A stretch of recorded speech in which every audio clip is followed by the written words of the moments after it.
2025 prelims. ठीक है, तो पोषण का मतलब क्या, न्यूट्रिशन का मतलब क्या।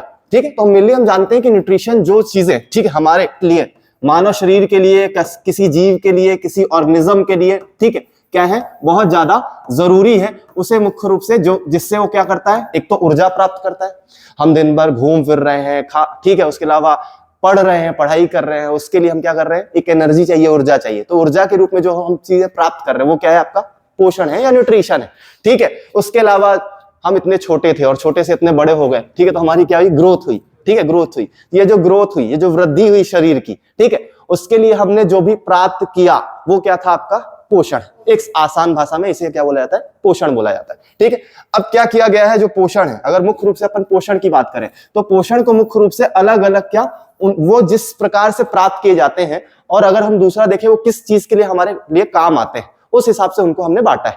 लाइक जैसे हम ये देखते हैं कि एक हो गया हमारा क्या, ऊर्जा का स्रोत होना चाहिए। ठीक है, एनर्जी का सोर्स, हम दिन भर घूम फिर रहे हैं और उसके लिए हमें जो ऊर्जा चाहिए, एनर्जी चाहिए, उसके लिए जो हम खाना खा रहे हैं उसको एक अलग रखा गया है, अलग पोषण में रखा गया है। दूसरा हमारे बॉडी की क्या है, वृद्धि है, ग्रोथ है। ठीक है, उस वृद्धि और ग्रोथ के लिए, या फिर हमारे बॉडी में अगर हमें कोई चोट आती है तो उसे रिपेयर करने के लिए, उसकी मरम्मत के लिए क्या किया गया है, जो हम पोषण प्राप्त करते हैं वो क्या है, आपका एक अलग रखा गया है। तीसरा, ठीक है, हमारे बॉडी में जो हमारा तापमान है, टेम्परेचर है, उसके बने रहने के लिए, ठीक है, हमारे बॉडी में जो हमारे क्या है, अंग है, ठीक है, उन ऑर्गन्स है, उन अंगों को किसी प्रकार की चोट ना आए, ठीक है, उस चोट से सुरक्षा के लिए, ठीक है, क्या है, हमने जो प्राप्त किया है वो क्या है, एक पोषण है, और उसे अलग कैटेगरी में रखा गया। ठीक, इसके अलावा जो हम पोषण प्राप्त कर रहे हैं, ठीक है, जो हम पोषण प्राप्त कर रहे हैं, ठीक है, तो उसके लिए कुछ और भी क्या चीजें चाहिए। जैसे हमारे शरीर में पोषण हो रहा है तो उसमें हम देख रहे हैं कुछ क्रियाएं चल रही हैं,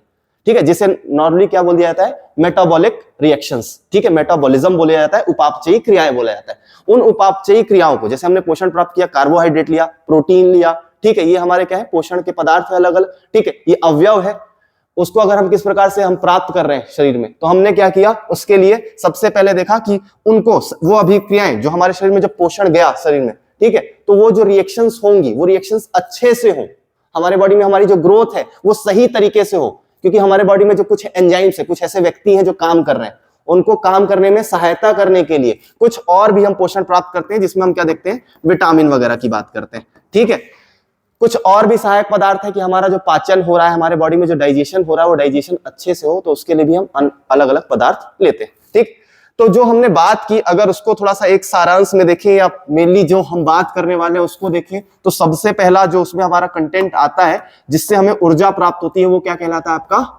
कार्बोहाइड्रेट। ठीक, कार्बोहाइड्रेट मुख्य सोर्स है हमारा, ठीक है, मुख्य स्रोत है किसका, हमारा ऊर्जा का। ठीक है, पोषण में जो ऊर्जा है, जो ऊर्जा प्राप्त होती है, उसका सबसे इंपॉर्टेंट जो हमारा स्रोत है वो क्या है, कार्बोहाइड्रेट। हमारे बॉडी में जो वृद्धि हो रही है, ठीक है, उस वृद्धि के लिए अगर हम बात करें तो हमारे लिए क्या जरूरी है, प्रोटीन। ठीक है, और तीसरा हमने देखा क्या, हमारी बॉडी में क्या होता है, त्वचा के ऊपर कोई चीज जमती है, हम जो पोषण प्राप्त करते हैं उसके लिए हमारे शरीर में कुछ चीज जमती है, जिसके कारण हमारे बॉडी का, जैसे अभी ठंड का समय, और ठंड में हम ये देख रहे हैं कि बाहर का टेम्परेचर अलग है लेकिन हमारे बॉडी का टेम्परेचर अलग है। वो टेम्परेचर बने रहना भी जरूरी है, क्योंकि जो अंदर व्यक्ति काम कर रहे हैं, अगर उनको ठंड लग गई तो क्या होगा, वो काम करना बंद कर देंगे, जैसे हमने क्या बोल दिया, एंजाइम्स। ठीक है, तो जो काम कर रहे हैं उनको भी क्या टेम्परेचर बने रहे, तो उसके लिए भी अलग से हम पोषण प्राप्त कर रहे हैं। ठीक है, तो हम ये बोल सकते हैं कि वो हमारे क्या हो गए, फैट। ठीक है, जिसे हमने हिंदी में बोला क्या, वसा। देखो, कार्बोहाइड्रेट को तो कार्बोहाइड्रेट ही बोला जाता है, हिंदी में लिखो या इंग्लिश में लिखो, प्रोटीन की कहानी प्रोटीन, लेकिन अगर फैट में देखेंगे तो एक नाम हमें मिलता है हिंदी में, वसा। ठीक है, तो ये हमारे क्या है, जो पोषण है उसके मुख्य आहार कौन कौन से हैं, कार्बोहाइड्रेट, प्रोटीन और वसा। ठीक है, फिर इसके अलावा हमारे होते हैं सहायक आहार, वो ये जो आहार हम प्राप्त कर रहे हैं, जिससे हमें क्या, हमारे शरीर में पोषण प्राप्त होगा, हमारी वृद्धि होगी, हमें ऊर्जा प्राप्त होगी, उसको सही तरीके से अवशोषित होने के लिए, और हमारे शरीर में जो क्रियाएं चल रही हैं जिससे हमारी वृद्धि होगी, उनको सही तरीके से होने के लिए कुछ सहायक आहार भी हम ग्रहण करते हैं। ठीक है, और वो भी क्या है, होते हैं हमारे पोषण के ही अवयव होते हैं, हमारे भोजन के अवयव होते हैं। ठीक है, अगर उनकी बात करें तो एक हमें दिखाई देता है क्या, विटामिन। ठीक है, उसके अलावा अपन देखते हैं क्या, फाइबर, या जिसे हमने क्या बोला, रेशे। देखो, विटामिन को विटामिन ही बोलेंगे, जो चीज मैं इंग्लिश में लिख रहा हूं वही हिंदी में भी लिखूंगा तो कोई देवनागरी लिपि हो जाएगी। ठीक है, उसके अलावा कुछ नहीं। और अपन क्या देखते हैं इसके अलावा, मिनरल्स एंड साल्ट्स। ठीक है, खनिज और लवण, ठीक है, मिनरल एंड साल्ट्स, खनिज और लवण, ठीक है। मुख्य रूप से हमें खनिज और लवण की भी जरूरत बहुत मात्रा में होती है। जैसे फॉर एग्जांपल अपन किसका उदाहरण ले लें, कैल्शियम का ले लें, ठीक है, कैल्शियम का उदाहरण ले लें, ठीक है। हमें कैल्शियम हमारी बॉडी में चाहिए ताकि हमारे बॉडी में जो क्या है हड्डियां हैं वो बन सके, ठीक है। तो उनको बनने के लिए हमें कैल्शियम चाहिए होता है, ठीक है। उसके अलावा एक जो सबसे इंपॉर्टेंट है, जिसके बिना जीवन अधूरा है, इनके बिना भी काम चल जाएगा लेकिन जिसके बिना जीवन अधूरा है वो है आपका जल, ठीक है, जल पानी, ठीक है। तो यही कहानी है अपनी, जल और पानी, यही कहानी, ठीक है। तो ये हमारे क्या है मुख्य अवयव, मुख्य रूप से हमें इन्हीं की चर्चा यहाँ आज करनी है, ठीक है। तो सबसे पहले अपन देखेंगे किसकी बात करेंगे, कार्बोहाइड्रेट की। अब कार्बोहाइड्रेट क्या होता है, सबसे पहले तो अपन बात करते हैं क्या, ऊर्जा का स्रोत है, ऊर्जा का स्रोत है, ठीक है। तो कार्बोहाइड्रेट होता क्या है, तो उसमें कुछ टर्म्स आएंगे। कार्बोहाइड्रेट जैसे नाम से अपन देखते हैं, कार्बो मतलब कार्बन, ठीक है, और दूसरा आ गया अपना हाइड्रेट, हाइड्रेट का मतलब यहाँ पर H2O से भी होता है, ठीक है। अब अपन किसके लिए यूज करते हैं, हाइड्रेट जो वर्ड यूज करते हैं H2O के लिए करते हैं, मतलब पानी के लिए भी कई बार यूज करते हैं। तो एक्चुअली पे जो आपका क्या है, जो कार्बोहाइड्रेट है, कार्बोहाइड्रेट है वो किसका बना हुआ है, कार्बन, हाइड्रोजन और ऑक्सीजन से मिलकर बना है। तो एक कंपाउंड है, एक यौगिक है, ठीक है। मुख्य रूप से जो किसका बना होता है, कार्बन, हाइड्रोजन और ऑक्सीजन का बना होता है। तो जो अपना पहला सवाल प्री में बनता है कि भैया इस कार्बन, हाइड्रोजन और ऑक्सीजन का, ठीक है, क्या है, एक रेशियो है जिस रेशियो में वो पाया जाता है। सबसे सिंपलेस्ट फॉर्म कार्बन, हाइड्रोजन और ऑक्सीजन होता है, और अगर सिंपलेस्ट फॉर्म की बात करें तो ये किसमें होता है, 1:2:1 में होता है, ठीक है। 1:2:1 मतलब अगर अपन ऐसे इसे लिखे तो कुछ इस प्रकार से इसका फॉर्मूला दिखाई देगा, ठीक है। तो जो दो चीजें आ सकती है वो क्या आ सकती है, पहली तो अपनी रेशियो, ठीक है, और जो दूसरा आ सकता है उसका फॉर्मूला, ठीक है। तो सिंपलेस्ट कार्बोहाइड्रेट की बात करें, सबसे सिंपल कार्बोहाइड्रेट, अभी हम देखेंगे कि क्या चीजें हैं यहाँ पर। जो कार्बोहाइड्रेट है उन्हें 3 टाइप्स में बांटा गया है। जो सबसे सिंपल होता है उसे मोनोसैकेराइड बोला जाता है, और उसका सबसे जो सरल होता है उसमें सबसे क्या देखते हैं, फॉर्मूला CH2O होता है, ठीक है, जिसमें कार्बन 1 होता है, हाइड्रोजन 2 होते हैं और ऑक्सीजन 1 होते हैं। जैसे एक उदाहरण ले लें, ग्लूकोज, ठीक है, अपन ग्लूकोज का उदाहरण ले लें, ठीक है। तो ग्लूकोज का फॉर्मूला किसी को पता है क्या, C6H12O6, 1:2:1, ठीक है। मतलब कार्बन और ऑक्सीजन अगर एक है, अगर अपन डिवाइड करें 12/6 तो हमें 2:1 रेशियो मिलता है। तो एक उदाहरण हमने ले लिया कि कार्बन, हाइड्रोजन और ऑक्सीजन के यौगिक होते हैं क्या, आपके कार्बोहाइड्रेट, कार्बोहाइड्रेट, ठीक है। मुख्य रूप से अपन इसी की चर्चा करने वाले हैं, ठीक। तो कार्बोहाइड्रेट की चर्चा करने वाले हैं। कार्बोहाइड्रेट हमने यहाँ पर अवयवों की बात कर ली है। भोजन के जो हमारे मुख्य अवयव हैं, उन मुख्य अवयवों में अगर हम देखें तो हमें क्या दिखाई देता है, ठीक है, कार्बोहाइड्रेट, ठीक है, दूसरा प्रोटीन, तीसरा वसा, चौथा हमने क्या देखा, विटामिन, पांचवा देखा खनिज लवण, उसके अलावा जल और रेशे। जो हमें मुख्य रूप से चर्चा करनी है, जहां पर सवाल सीधे सीधे बनने हैं, ठीक है, उसमें अपन कार्बोहाइड्रेट की बात करेंगे, प्रोटीन की बात करेंगे, वसा की बात करेंगे, विटामिन की बात करेंगे, खनिज लवण की बात करेंगे, जल की बात करेंगे और रेशे की बात करेंगे, ठीक है। दूसरी कहानी ये कि जो पोषण हम प्राप्त कर रहे हैं वो एक प्रक्रिया में होता है, एक चरण में होता है। जैसे हम मनुष्यों की बात करेंगे, ठीक है, ज्यादातर हम जो जीवों में जाएंगे उसमें मनुष्य की बात करेंगे। और जब मनुष्य पोषण प्राप्त करता है तो एक चरण से गुजरता है, ठीक है। पोषण प्राप्त करने का एक चरण है, एक प्रक्रिया है, उसका तरीका है, उसके लिए कुछ स्टेप्स में उसे बांटा गया है। तो एक सवाल जो थोड़ा सा अच्छा जा सकता है, वो कई बार सवाल ऐसे अपने बनते भी है कि एक सीक्वेंस में लगाइए, ठीक है, एक सीक्वेंस में लगाइए। तो हम ये देखते हैं, सबसे पहले हम खाना खाते हैं, ठीक है, मतलब अंतर ग्रहण कर रहे हैं, ठीक है, अंतर ग्रहण कर रहे हैं, उसे इंजेशन भी बोला जाता है। तो सबसे पहले हम भोजन प्राप्त कर रहे हैं, तो जो भोजन प्राप्त करने का तरीका क्या है, उसे खाना है, ठीक है। तो खाने के लिए हम उसे अंतर ग्रहण कर रहे हैं, अंदर की ओर ले रहे हैं, ठीक है, शरीर में, तो उसका मतलब क्या हुआ, उसे इंजेशन बोला गया, ठीक है। तो ये जो प्रक्रिया या चरण है, तो उसमें पहला चरण क्या आता है अपना, ठीक है, अंतर ग्रहण आता है, इंजेशन आता है।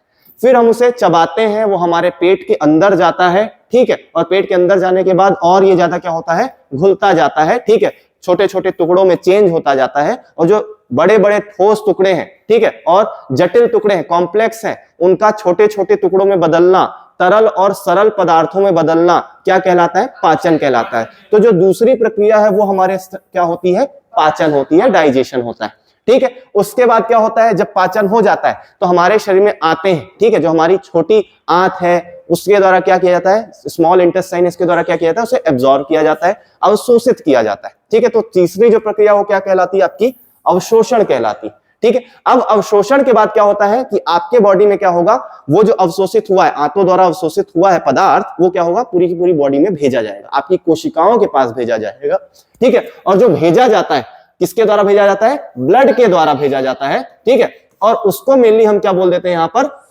स्वांगीकरण, एसिमिलेशन बोलते हैं, ठीक है। तो जो चौथा स्टेप है वो क्या आपका, एसिमिलेशन या स्वांगीकरण। और पांचवा क्या, अब जो आपके शरीर में, ठीक है, सारी प्रक्रियाएं हो गई, पोषण आपने प्राप्त कर लिया और कुछ ना कुछ वेस्ट मटेरियल बचा। लाइक जब हम घर में खाना बनाते हैं और आलू खाते हैं तो आलू का छिलका तो खाते नहीं, तो छिलके को तो छील लेते हैं। तो हमने खाना बनाते समय जो ये वेस्ट मटेरियल हटाया उसको बाहर तो निकालेंगे, घर से बाहर निकालेंगे वरना सड़ जाएगा, ठीक है। तो ऐसे ही क्या होता है, हमारे जो काम के पदार्थ हैं उसको हमने प्राप्त किया और उसके बाद क्या कर दिया, उसको शरीर से जो कचरा बचा उसको शरीर से बाहर निकाल दिया। तो जो लास्ट प्रोसेस, लास्ट स्टेप होता है, क्या होता है, निष्कासन होता है, ठीक है। तो जो पोषण की प्रक्रिया या चरण है वो मुख्य रूप से क्या होती है आपकी, अंतर्ग्रहण, पाचन, अवशोषण, स्वांगीकरण और निष्कासन। आपको क्या आ सकता है कि ये जो 4 या 5 नाम आपको देगा और वो सीधा सीधा प्री में अगर अपन देखें तो क्या क्वेश्चन आएगा कि इनको सही क्रम क्या है, ठीक है, सही क्रम क्या है, तो उसको क्वेश्चन आ सकता है। तो सबसे पहले क्या आएगा आपका अंतर्ग्रहण, इंजेक्शन, उसके बाद पाचन, तीसरे में अपन देखेंगे तो वो अवशोषण या एब्जॉर्प्शन, फिर स्वांगीकरण, एसिमिलेशन और फिर उसके बाद निष्कासन और इजेक्शन, ठीक है। यहां तक कोई दिक्कत? चल अब अपन बात करते हैं किसकी, ठीक है, मुख्य अवयव देख लिए। देखो ये मुख्य अवयव भी बहुत ज्यादा जरूरी है, ठीक है। मुख्य अवयव में एक मैंने बिल्कुल पैटर्न में बनाया है, मतलब जो पहले रखा है वो प्रायोरिटी में है, मतलब पहले सबसे पहले। तो अगर मुख्य आहारों में बात करोगे तो मुख्य आहार आपके ये 3 है, ठीक है, मुख्य आहार आपके 3 है। अगर विटामिन या खनिज लवणों की बात करें और रेशों की बात करें तो ये क्या है आपके सहायक आहार है, ठीक है, सहायक आहार है, इसको याद रखना है। और जल भी एक महत्वपूर्ण क्या है आपके आहार के रूप में, अवयवों के रूप में भोजन में जोड़ा जाता है, ठीक है। तो मुख्य आहार कौन से आपके, कार्बोहाइड्रेट, प्रोटीन और वसा, ठीक है।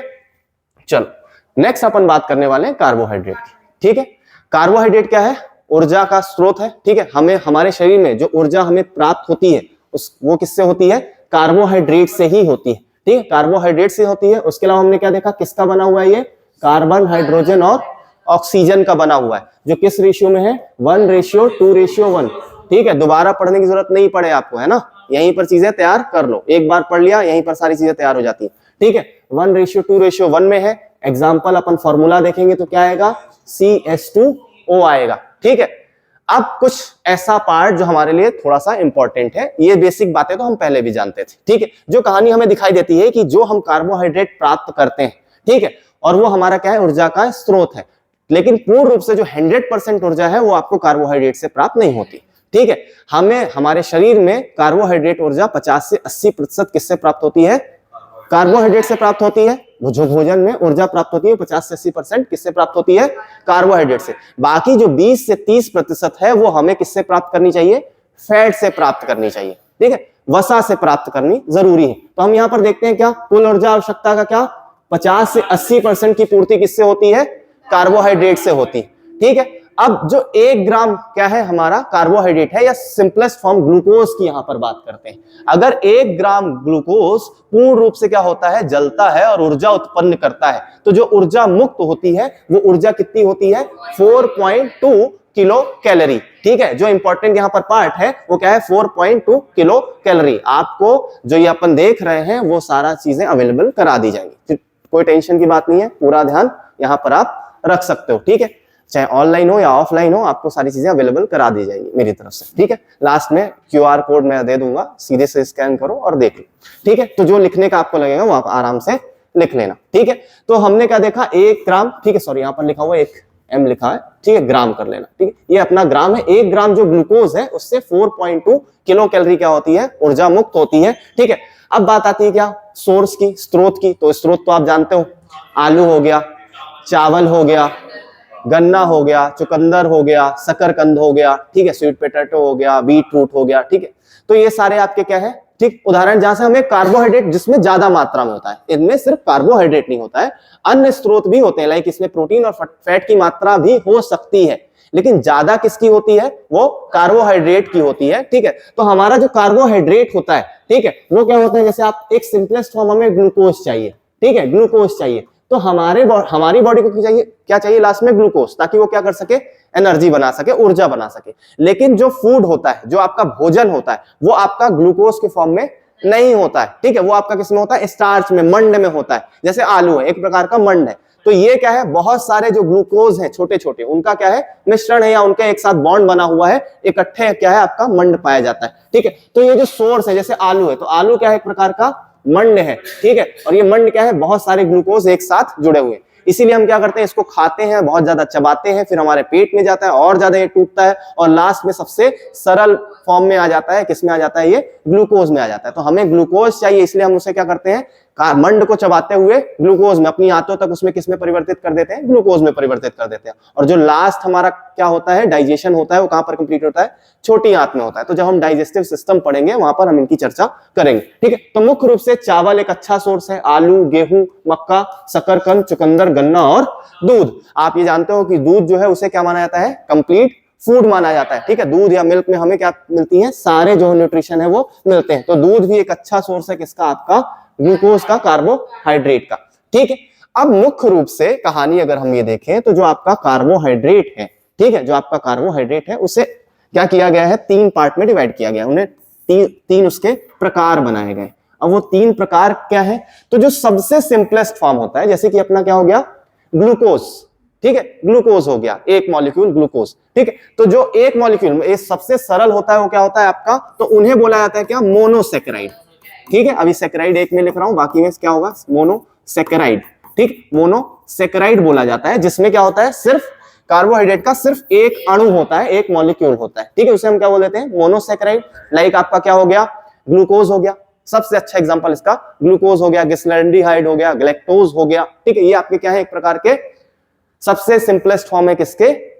कार्बोहाइड्रेट के। और यहां पर उसे हमने क्या बोला है? मोनोसैकेराइड, ठीक है। जो दूसरा पार्ट है वो आपका क्या कहलाता है? डाइसैकेराइड, ठीक है। डाइसैकेराइड, देखो डाई का मतलब ही होता है क्या? 2, ठीक है, 2। तो यहां पर अगर एक से ज्यादा, मतलब 2 मॉलिक्यूल्स अगर हो गए, 2 अणु एक साथ जुड़ गए, लाइक ग्लूकोज ग्लूकोज एक साथ जुड़ गया, या ग्लूकोज फ्रक्टोज एक साथ जुड़ गया, तो जो आपका क्या बनता है? कार्बोहाइड्रेट बनता है, उसे क्या बोल जाता है? डाइसैकेराइड बोल जाता है। यहां पर सैकेराइड देखोगे तो सैकेराइड किसके लिए? शुगर के लिए यूज किया गया, मतलब कार्बोहाइड्रेट के लिए यहां पर वर्ड यूज किया गया है। और अगर हम देखें 2 से ज्यादा मॉलिक्यूल्स हो जाए, ठीक है, अगर मोनोसैकेराइड, 2 मोनोसैकेराइड मिलकर डाइसैकेराइड बनाते हैं, और 2 से ज्यादा क्या हो जाए? अणु हो जाए किसके? मोनोसैकेराइड के, ठीक है, तो उसे क्या बोल दिया जाता है? पॉलीसैकेराइड। पॉली जो वर्ड है उसका मतलब ही होता है 2 से ज्यादा, ठीक है। जैसे अपन पॉलीगॉन बोलते हैं, पॉलीगॉन ट्रायंगल से शुरू होता है, ठीक है, मुख्य रूप से। तो यहाँ पर पॉलीसैकेराइड होता है, जो मुख्य रूप से क्या है? आपका 2 से अधिक मॉलिक्यूल होते हैं। तो हमने 3 भागों में इसे बांटा है, ठीक है। तो यहां पर देख लेते हैं उसे, टाइप्स में बात करते हैं। टाइप्स में क्या क्या देखे अपन ने? मोनोसैकेराइड देखे। सबसे अधिक सरल जो होता है वो आपका क्या होता है? मोनोसैकेराइड ही होता है, ठीक है। मोनोसैकेराइड का जो क्या होता है? आपका फॉर्मूला होता है वो क्या होता है? CH2O, फिर आप लगा सकते हो यहां पर N, ठीक है। एग्जाम्पल देखें तो क्या क्या होते हैं? ग्लूकोज, लाइक C6H12O6, ठीक है। अपन इस तरीके से लिख सकते हैं, CH2O6 लगा दिया। ये जो N नंबर है इसका मतलब क्या हो गया? तो अगर इंटू अंदर करोगे, ये कार्बन से इंटू करोगे, तो C6H12O6 है।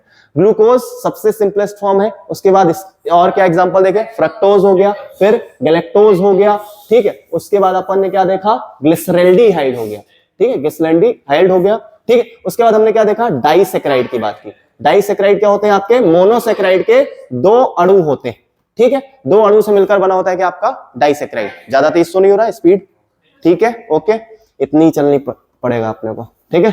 तो मोनोसैकेराइड होता है जहां पर इसे हम क्या बोल देते हैं? 2 मॉलिक्यूल्स होते हैं, 2 अणु होते हैं, और इसे हम क्या बोल देते हैं?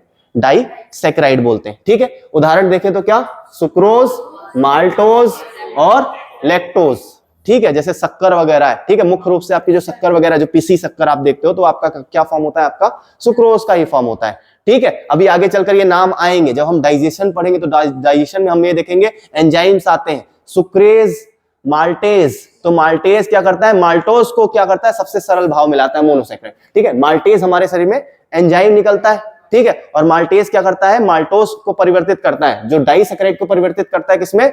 मोनोसैकेराइड में, तोड़ेगा, ठीक है। तो डाइजेशन में अपन देखेंगे माल्टेज और सुक्रेज एंजाइम भी आएंगे, ठीक है। तो ये हमारे क्या हो गया? सुक्रोज, माल्टोज और लैक्टोज, ठीक है। लैक्टोज किसमें पाया जाता है? मुख्य रूप से ये आपका दूध में, ठीक है। लैक्टिक एसिड, लैक्टोज, ठीक है। तो मुख्य रूप से जो आपका लैक्टोज है वो कार्बोहाइड्रेट किसमें पाया जाता है, डाइसैकेराइड किसमें पाया जाता है, दूध में पाया जाता है, मिल्क में पाया जाता है, ठीक है। फिर तीसरा हमने देखा था क्या, पॉलीसैकेराइड। पॉलीसैकेराइड का आपका ये फॉर्मूला होता है, ठीक है, C6H11O5, C6H11O5, और उसको हम किसमें रखते हैं, N, ठीक है। तो जो सबसे सिंपल इसका फॉर्मूला होता है क्या होता है, C6H12O5 होता है, ठीक है।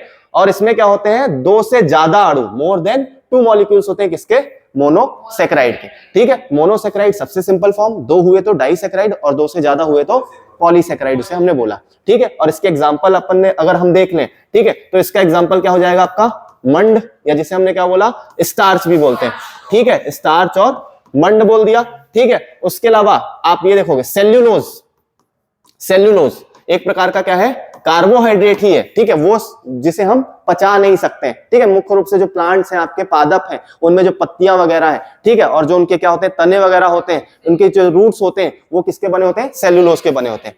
जहां पर सेल्यूलोज के नहीं बने होते, ऐसा नहीं है कि हर पार्ट उसका हमेशा पादप का किसका बना होता है, सेल्यूलोज का ही बना होता है।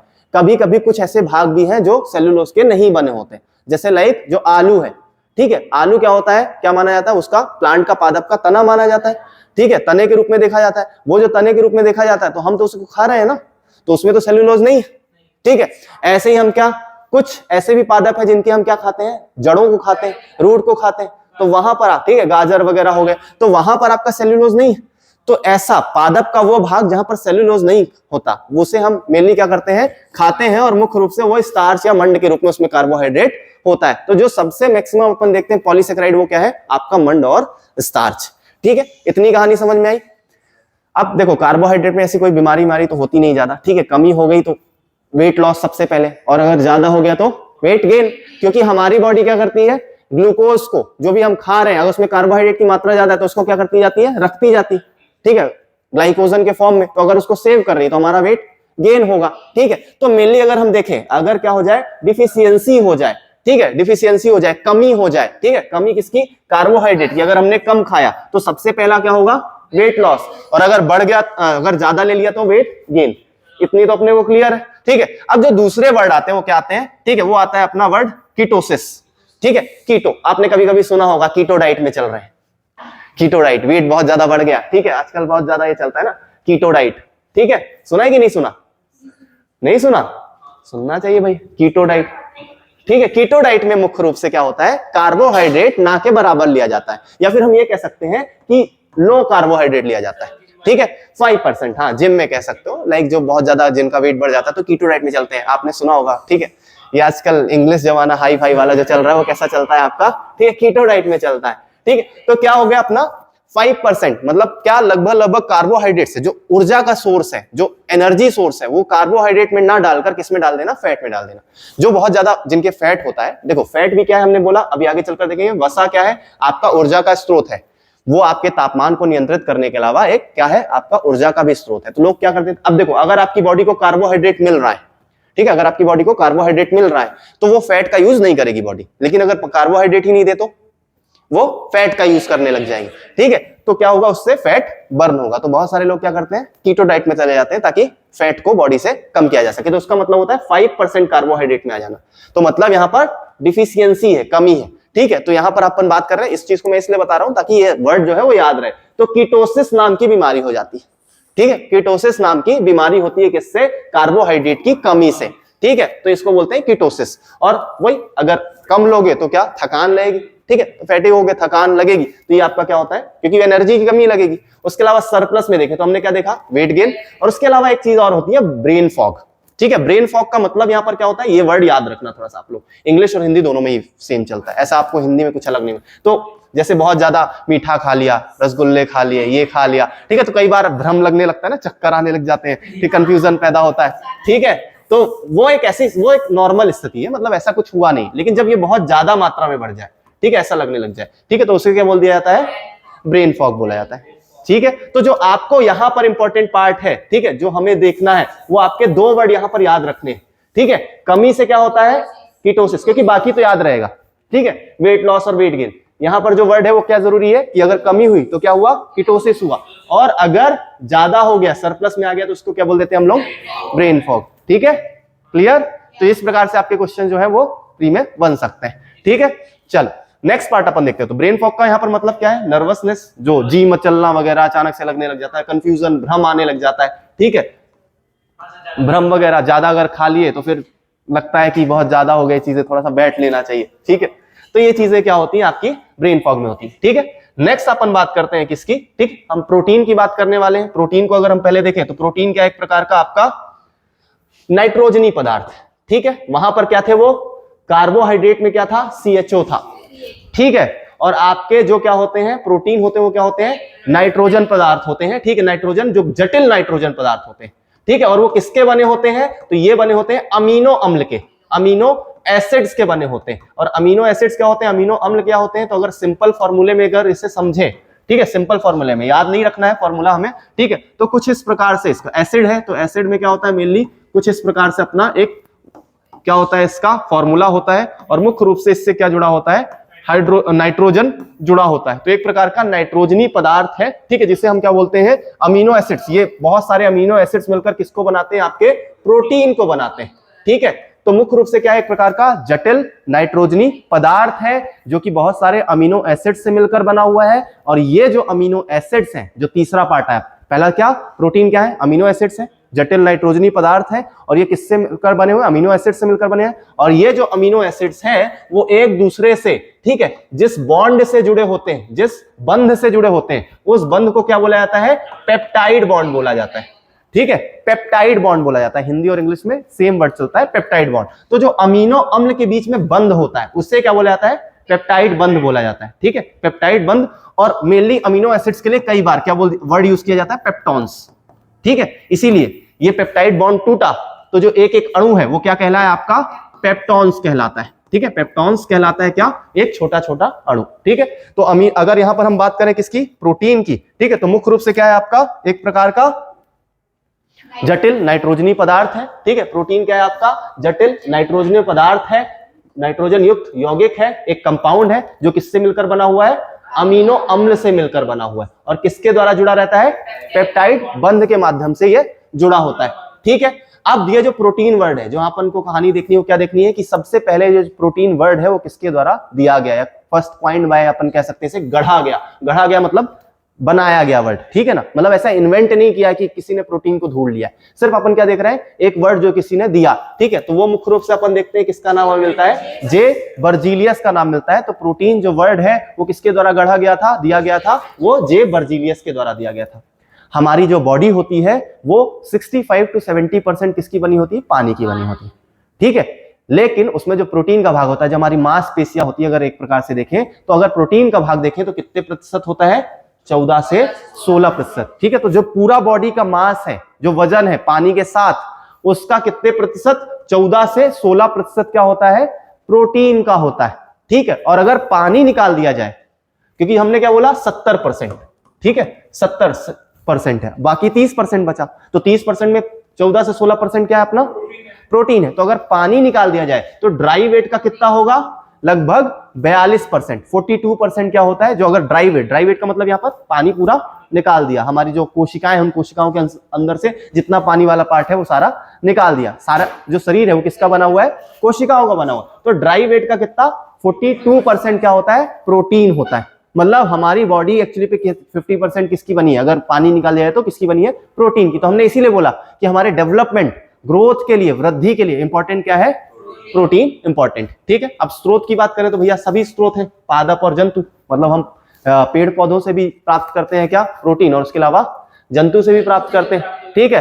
अगर पादप स्रोतों की बात करें तो क्या आएंगी आपके, सबसे पहले अपन दलहन या दालों के रूप में उसे देख सकते हैं, ठीक है। फिर आपने बोला क्या, मूंगफली, ठीक है, मूंगफली एक अच्छा स्रोत है किसका, प्रोटीन का, और इसके अलावा फैट का भी, ठीक है। अपन ये देखोगे मूंगफली में आप जाओगे तो लगभग 1/4 जो है वो क्या होता है, प्रोटीन होता है, मतलब 25% अप्रोक्स क्या होता है, प्रोटीन होता है। और अगर 39% देखो तो इसमें फैट भी पाया जाता है, ठीक है। तो फैट भी अच्छा होता है और प्रोटीन भी अच्छा होता है, ठीक है।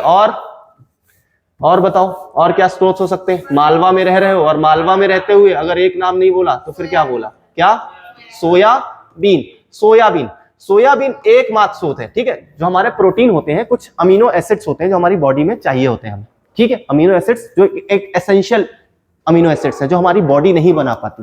लगभग 20 अमीनो अम्ल होते हैं जो हमें चाहिए, लगभग अपन देखें तो ऑल ओवर अगर बहुत ज्यादा काउंट करेंगे तो 29 तक जाते हैं, लेकिन हम ये मेनली जो देखते हैं वो मुख्यतः क्या होते हैं, 20 अमीनो एसिड्स होते हैं, और 20 अमीनो एसिड्स में 9 आपके जरूरी आवश्यक अमीनो एसिड्स होते हैं, 9 आवश्यक amino acid essential amino acids होते हैं जो हमारे लिए इंपॉर्टेंट है, और 11 ऐसे होते हैं जो हमारी बॉडी बना लेती है। तो उसे क्या बोला गया, आवश्यक का मतलब यहाँ पर क्या है, जो हमारी बॉडी नहीं बना पा रही, ठीक है, तो वो आवश्यक है हमारे लिए जरूरी, और गैर आवश्यक कौन से हो गए, जो बॉडी, ठीक है, बना लेती, ठीक है, बॉडी क्या जो बना लेती है उसे अपन गैर आवश्यक, हमारे लिए जरूरी नहीं है, तभी तो जरूरी तभी नहीं होगा जब हमारे पास चीजें होंगी, ठीक है।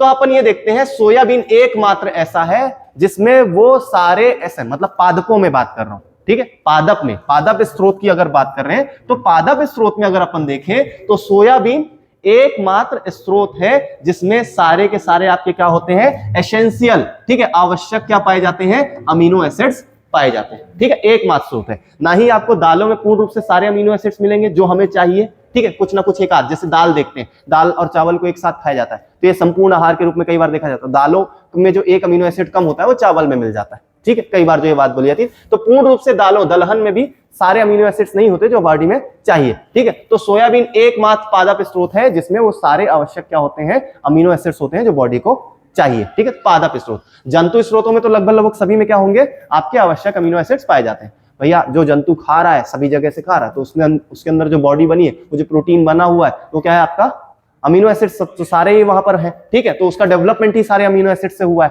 ठीक। तो ऐसे में अपन क्या देखेंगे, पादप स्रोत में देखें तो दालें आ गई, मूंगफली हो गया, सोयाबीन वगैरह हो गया, ठीक है। जंतु में आए तो दूध हो गया, ठीक है, जंतु स्रोत में आएगा, और अंडे हो गए, ठीक है, मांस हो गया, मछली हो गई, ठीक है। तो एक प्रकार से आपके क्या है, अलग अलग स्रोत हैं जिसमें अपन क्या देखते हैं, अगर प्लांट सोर्स की बात करें तो दालें, ठीक है, लेंटिल्स, मटर, ठीक है, मटर, चना, सोयाबीन, ठीक है। अगर आप एमपी में पढ़ोगे तो मटर में सबसे ज्यादा वृद्धि हुई है, ठीक है, मटर में सबसे ज्यादा वृद्धि हुई है, ठीक है, बहुत ज्यादा वृद्धि है, इसलिए कई बार मैं इन चीजों को रख देता हूं। फिर एनिमल सोर्स में हमने क्या देखा था, मछली, मांस, अंडे और दूध, ठीक है। हमने क्या बात की, 20 अमीनो अम्ल होते हैं सामान्यतः, जिसमें से 9 आवश्यक है, नेसेसरी एसेंशियल है, और यहाँ पर 11 गैर आवश्यक अमीनो अम्ल होते हैं। सोयाबीन एकमात्र गैर पशु प्रोटीन है जिसमें सभी अनिवार्य अमीनो अम्ल, नेसेसरी जो हमारे क्या है सोर्सेज, एसेंशियल अमीनो एसिड्स हैं, वो पाए जाते हैं, ठीक है। तो इस बात को थोड़ा सा आप याद रख सकते हो। सोयाबीन मध्य प्रदेश में बहुत ज्यादा होता है, ठीक है, कितने प्रतिशत हुआ है देश का, 41.92%, ठीक है, एमपीपीएससी के हिसाब से इंपॉर्टेंट है, सीधी सी बात है, ठीक है। तो अपन ये देख रहे हैं कि हमारा क्या हो गया, सोयाबीन, ठीक है। उसके बाद अपनी कहानी जो आएगी वो किसमें आएगी, प्रोटीन के फंक्शंस में, ठीक है, फंक्शंस हैं, क्या कार्य हैं प्रोटीन के, ठीक है। तो सबसे पहले हमने बात की थी क्या, ये वृद्धि और मरम्मत के लिए बहुत ज्यादा जरूरी है, वृद्धि और मरम्मत के लिए बहुत ज्यादा जरूरी है। रिपेयर सिस्टम, हमारी जो ग्रोथ होती है वो किससे होती है, प्रोटीन से ही होती है। अब हमारी जो बॉडी है वो किससे बनी है, प्रोटीन से बनी है, ठीक है, और प्रोटीन से बनी है तो जिसके अंदर व्यक्ति काम कर रहे हैं, ठीक है, कुछ लोग काम कर रहे हैं जिनकी अभी हम बात कर रहे थे, वो भी किससे बने हुए हैं, आपके प्रोटीन से बने हुए हैं, कहीं ना कहीं कुछ ऐसे भी, ठीक है, हमारे प्रोटीन है जो क्या बनाते हैं, कुछ हमारे ऐसे पार्ट बनाते हैं जिससे हमारी पूरी की पूरी बॉडी काम कर रही है।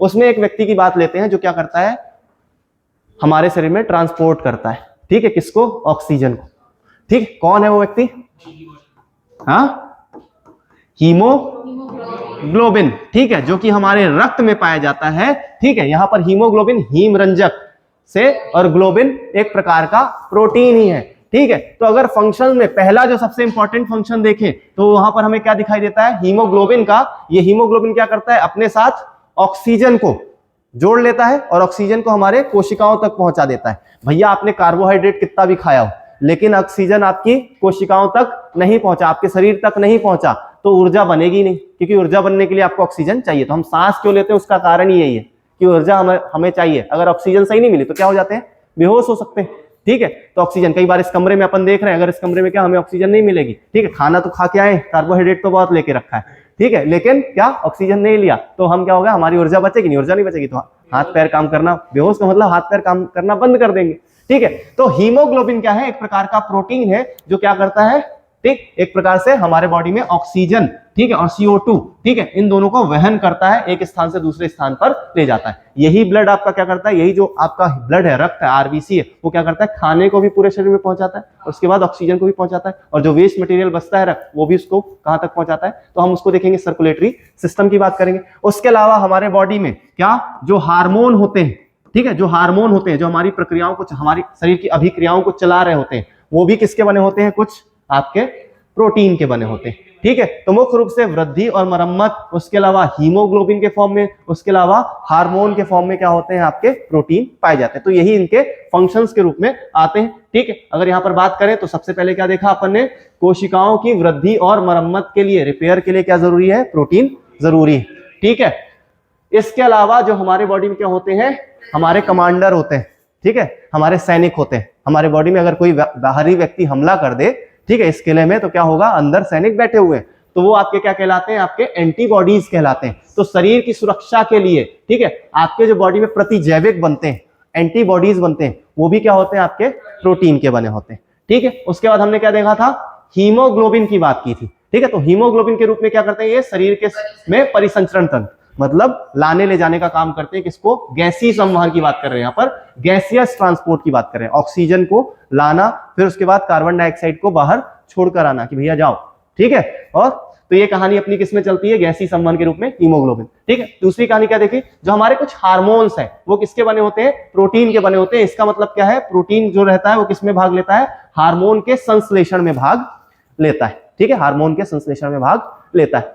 ठीक है, अब कहानी आती है क्या, डिफिशियंसी की, इसकी कमी से। ठीक है, ज्यादा में कोई टेंशन नहीं है, अगर प्रोटीन ज्यादा लेते हो तो आपकी बॉडी क्या उसे निकाल देती है। ठीक है, मैक्सिमम टाइम पर क्या होती है, प्रोटीन जो है आपकी बॉडी से निकल जाता है। ठीक है, और बाकी अगर कम हुआ तो कम से क्या होता है, एक तो वृद्धि नहीं हो, ग्रोथ नहीं होगी। तो जो बच्चों में होता है वो कौन सा रोग होता है, देखो प्रोटीन में सबसे ज्यादा जो इंपॉर्टेंट पार्ट हमें देखना है वो उसकी कमी का है। ठीक है, सबसे ज्यादा, अगर ये सारी चीजें नहीं भी देखो तो जो सबसे पहला क्वेश्चन अगर प्रोटीन से बनेगा तो क्या बनेगा कि इसकी कमी से क्या होता है। ठीक है, तो मेनली दो रोग हम पढ़ते हैं जो प्रोटीन होता है। ठीक है, अगर हम बात करें तो उस प्रोटीन की कमी से बच्चों में क्या होता है, मरासमस रोग होता है। ठीक है, मरासमस क्या है, वही सूखा रोग है एक प्रकार से। ठीक है, पूरी की चमड़ी पूरी वो हो जाती है, सूख जाती है, सिर्फ हड्डियां दिखने लग जाती है, स्किन पूरी तरीके से, मसल्स वगैरह होती है, मांसपेशियां जो कि प्रोटीन की बनती है। तो जब मांसपेशियां नहीं बनेगी तो सिर्फ हड्डियां ही क्या होती है, दिखती हैं। ठीक है, तो पूरे एक प्रकार से क्या होता है, एक प्रकार से सूखा रोग कहलाता है। और जब यही रोग किसमें होता है, वयस्कों में होता है, एडल्ट्स में होता है, तो उसे क्या बोल दिया जाता है, क्वाशियोर्कर। ठीक है, तो प्रोटीन से कमी से, प्रोटीन की कमी से दो रोग होते हैं, कौन कौन से, मरासमस और क्वाशियोर्कर। ठीक है, मरासमस और क्वाशियोर्कर। जो बच्चे हैं, बच्चों में क्या होता है, मरासमस होता है। जो आपके वयस्क होते हैं उनमें क्या होता है, क्वाशियोर्कर होता है। ठीक है, इतनी कहानी समझ में आई। दो चीजें हमने देखी यहां पर प्रोटीन में, प्रोटीन देखा एक प्रकार का क्या है आपका, ठीक, नाइट्रोजनी पदार्थ है। ठीक है, नाइट्रोजनी, जटिल नाइट्रोजन कॉम्प्लेक्स है, कंपाउंड है, यौगिक है। दूसरा हमने क्या देखा, किसका बना हुआ है, अमीनो अम्ल जो कि पेप्टाइड बॉन्ड से जुड़े हुए हैं। ठीक है, उसके बाद हमने इसमें कहानी देखी 14 से 16% क्या है, मास जो है वो किसका है, आपका प्रोटीन का बना हुआ है। सोर्स देखे, दालें वगैरह हो गई, पादप स्रोत देखे, दालें हो गई, मूंगफली वगैरह हो गया। ठीक है, उसके अलावा सोयाबीन हो गया। जंतु स्रोत में हमने देखा क्या, दूध, मछली, मांस, अंडे। ठीक है, फिर हमने देखा क्या उसमें, उसके फंक्शन हीमोग्लोबिन के फॉर्म में होता है ये। ठीक है, एंटीबॉडीज होती हैं, हमारे शरीर में वृद्धि और मरम्मत करता है। और उसके अलावा हमने क्या देखा था, हार्मोन्स के फॉर्म में भी था। तो जो हार्मोन्स है वो भी किसके बने हुए, आपके प्रोटीन।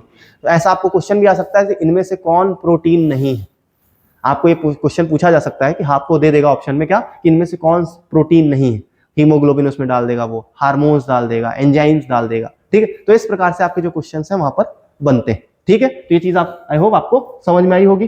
ठीक है, अब उसके बाद अपन कहानी देखते हैं किसकी, फैट की। बहुत सिंपल सा। ठीक है, फैट, तो फैट भी क्या है, आपके एक प्रकार के कार्बन, हाइड्रोजन और ऑक्सीजन से मिलकर बने हुए। ठीक है, कार्बन हाइड्रोजन जैसे कि आपका कार्बोहाइड्रेट है, ठीक है, वैसे ही कार्बन हाइड्रोजन और ऑक्सीजन से मिलकर क्या बने हुए हैं आपके, ठीक, फैट बने हुए हैं। वसा बना हुआ है, ये भी क्या है आपका ऊर्जा का स्रोत है। मुख्य रूप से ये भी क्या है, ऊर्जा का स्रोत है। जब कार्बोहाइड्रेट की कमी होती है तो ऊर्जा सोर्स के रूप में, ऊर्जा स्रोत के रूप में क्या काम आता है, शरीर में जमा फैट ही काम होता है। ठीक है, तो जो मुख्य काम है इसका वो क्या है, ऊर्जा प्रदान करना।